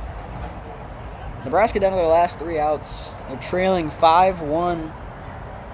Scored in the 3rd inning, haven't scored since. And Eduardo Gomez, the starter for today, is still out there. And the first pitch he throws of the inning lands in for a strike. Very impressive that Gomez is still out there chucking with tempo. He gets a swing and a miss. Moves the count to 0-2. I'm sure he'd love a 9-pitch inning, strikeout. I like even that happening this slim to not, but strong stuff from Gomez. Absolutely. Feeling it at this point. Enters the inning. The 2-strike just misses. A 1-2 now. Kane's dugout didn't seem to like that one, but from our vantage point, it certainly was the ball. Coming into this inning, 133 pitches Gomez is at. The 1-2 is fouled off Marshall's foot. It's a good thing there's padding there because that would have hurt. But it's a foul ball, and we'll do it again, 1-2. Yeah, Marshall has got it off the top to bottom. As always, protection super important, especially in baseball. Matthew Kinney, sorry. That's okay. Matthew Kinney, the batter, second baseman for the Huskers. This one's in the dirt, blocked nicely by Charlie Marshall behind the plate. Manager for the Jayhawks, one of 2 co-managers, the catcher Marshall and second baseman Owen McGovern, who pitched. I thought I saw their ball. Just hoping he was ready to cut. This one's popped into shallow second base, and McGovern is underneath. He's calling it and makes the play. That's 1 out. Nebraska's down to their last 2 now, and that'll flip over the order to Chase Savage. It'll be his 5th plate appearance today, and he is 3 for 4 with 3 singles. Yeah, Savage is probably the person you would have hoped could lead off this inning with the success he's had. Give people in scoring position. If he's able to consider once again, he's liable to get second on there, so who knows what we'll see. First pitch from Gomez to Savage is a ball in the dirt. The 141st pitch. He's still going. I'm gonna keep mentioning the pitch count. That one goes wild. Nice grab from Marshall there, though. Absolutely, yeah. He stuck his arm out, able to reach and grab. That wouldn't have been any harm if he would have just let it go to the dugout, or go to the backstop, I should say. But it's a 2-0 count. Here's pitch. Always cool to get the Odell. Strike 1.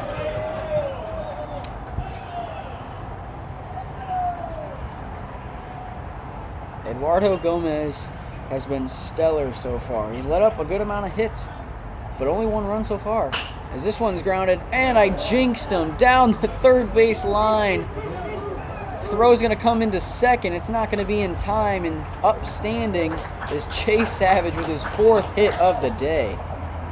A 1-out double from Savage, and it looks like Eduardo Gomez's day is going to end. 143 pitches will be the end of his day, and he gets a round of applause from the fans here in Lincoln, and it'll be Eli Greenwald to get with the task of getting 2 final outs for the Jayhawks with a runner on second. We'll take a short break and come back with some more on Eli Greenwald and the Jayhawks on the KU Club Baseball YouTube.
Welcome back to KU Club Baseball on the YouTube channel. It's Eli Greenwald in for the Jayhawks after Eduardo Gomez goes 8 1/3 innings. What do you have on Eli Greenwald, Xander? Well, Greenwald also came in to finish out game 2 with a pretty strong start because he is a change of pace pitcher. Goes much slower than the other guys that are in the Kansas pitcher rotation.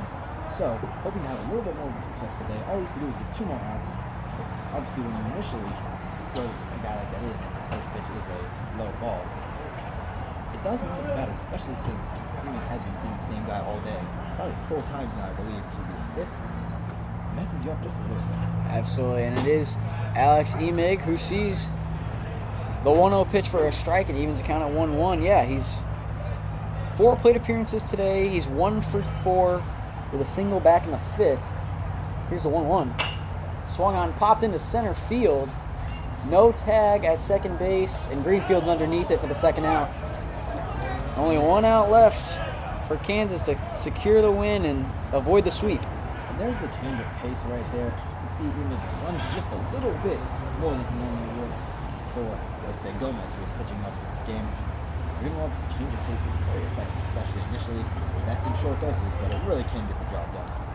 Absolutely, and it's 2 outs for Grant Fulmer, the designated hitter. First pitch he sees is outside for a ball. 2 outs, runner on second. It's Chase Savage, leadoff hitter, who's had a stellar day offensively. He's 4 for 5 with a double in his last at bat. That's how he's standing on second. This one's grounded over to Aiden Day. Throw over. He's out. Kansas wins Game 3 by a score of 5-1. Eduardo Gomez goes 8 1/3, gets the win. Eli Greenwald comes in the bottom of the 9th, gets the 2-out save. Xander, what do we got? Well, Nebraska has yet to sweep a series this season. It looks poised to be the first one they were going to get. But the Jayhawks really showed up differently than they did yesterday. Maybe it has something to do with a little bit more fresh legs from having to make a 3-hour drive up or down. Not really sure what direction, to be honest. It's been a long day, but we'll say up from Lawrence, Kansas. Able to get the job done today. Very strong performance to start the game, and that carried them all the way through, even though the bats went quiet, more so like we saw at the end of the game. Obviously, Nebraska still wins the series by a score of 2-1. Kansas is looking not super likely to really get a bid to regionals. However, nothing yet in set in stone. Great finish for the Kansas Jayhawks season. If this is their last game, love to see them pick up the win. Nebraska still has more ahead of them. 12-5 is Nebraska's record on the year. Kansas ends at 7-9. Absolutely, and like you mentioned, Oklahoma won the series, but dropped the series to Creighton as KU won the series against Creighton. So it's a 5-1 score in Game 3. Kansas avoids the sweep, wins Game 3, but loses the series 2-1. That's all we have from Lincoln, Nebraska. And we'll see you next season or in the playoffs if Kansas makes the playoffs. The odds are not in their favor. Nothing, like you said, is set in stone. But until next time, I'm AJ Niergarter alongside Xander Loosefeld. This is KU Club Baseball on the YouTube channel.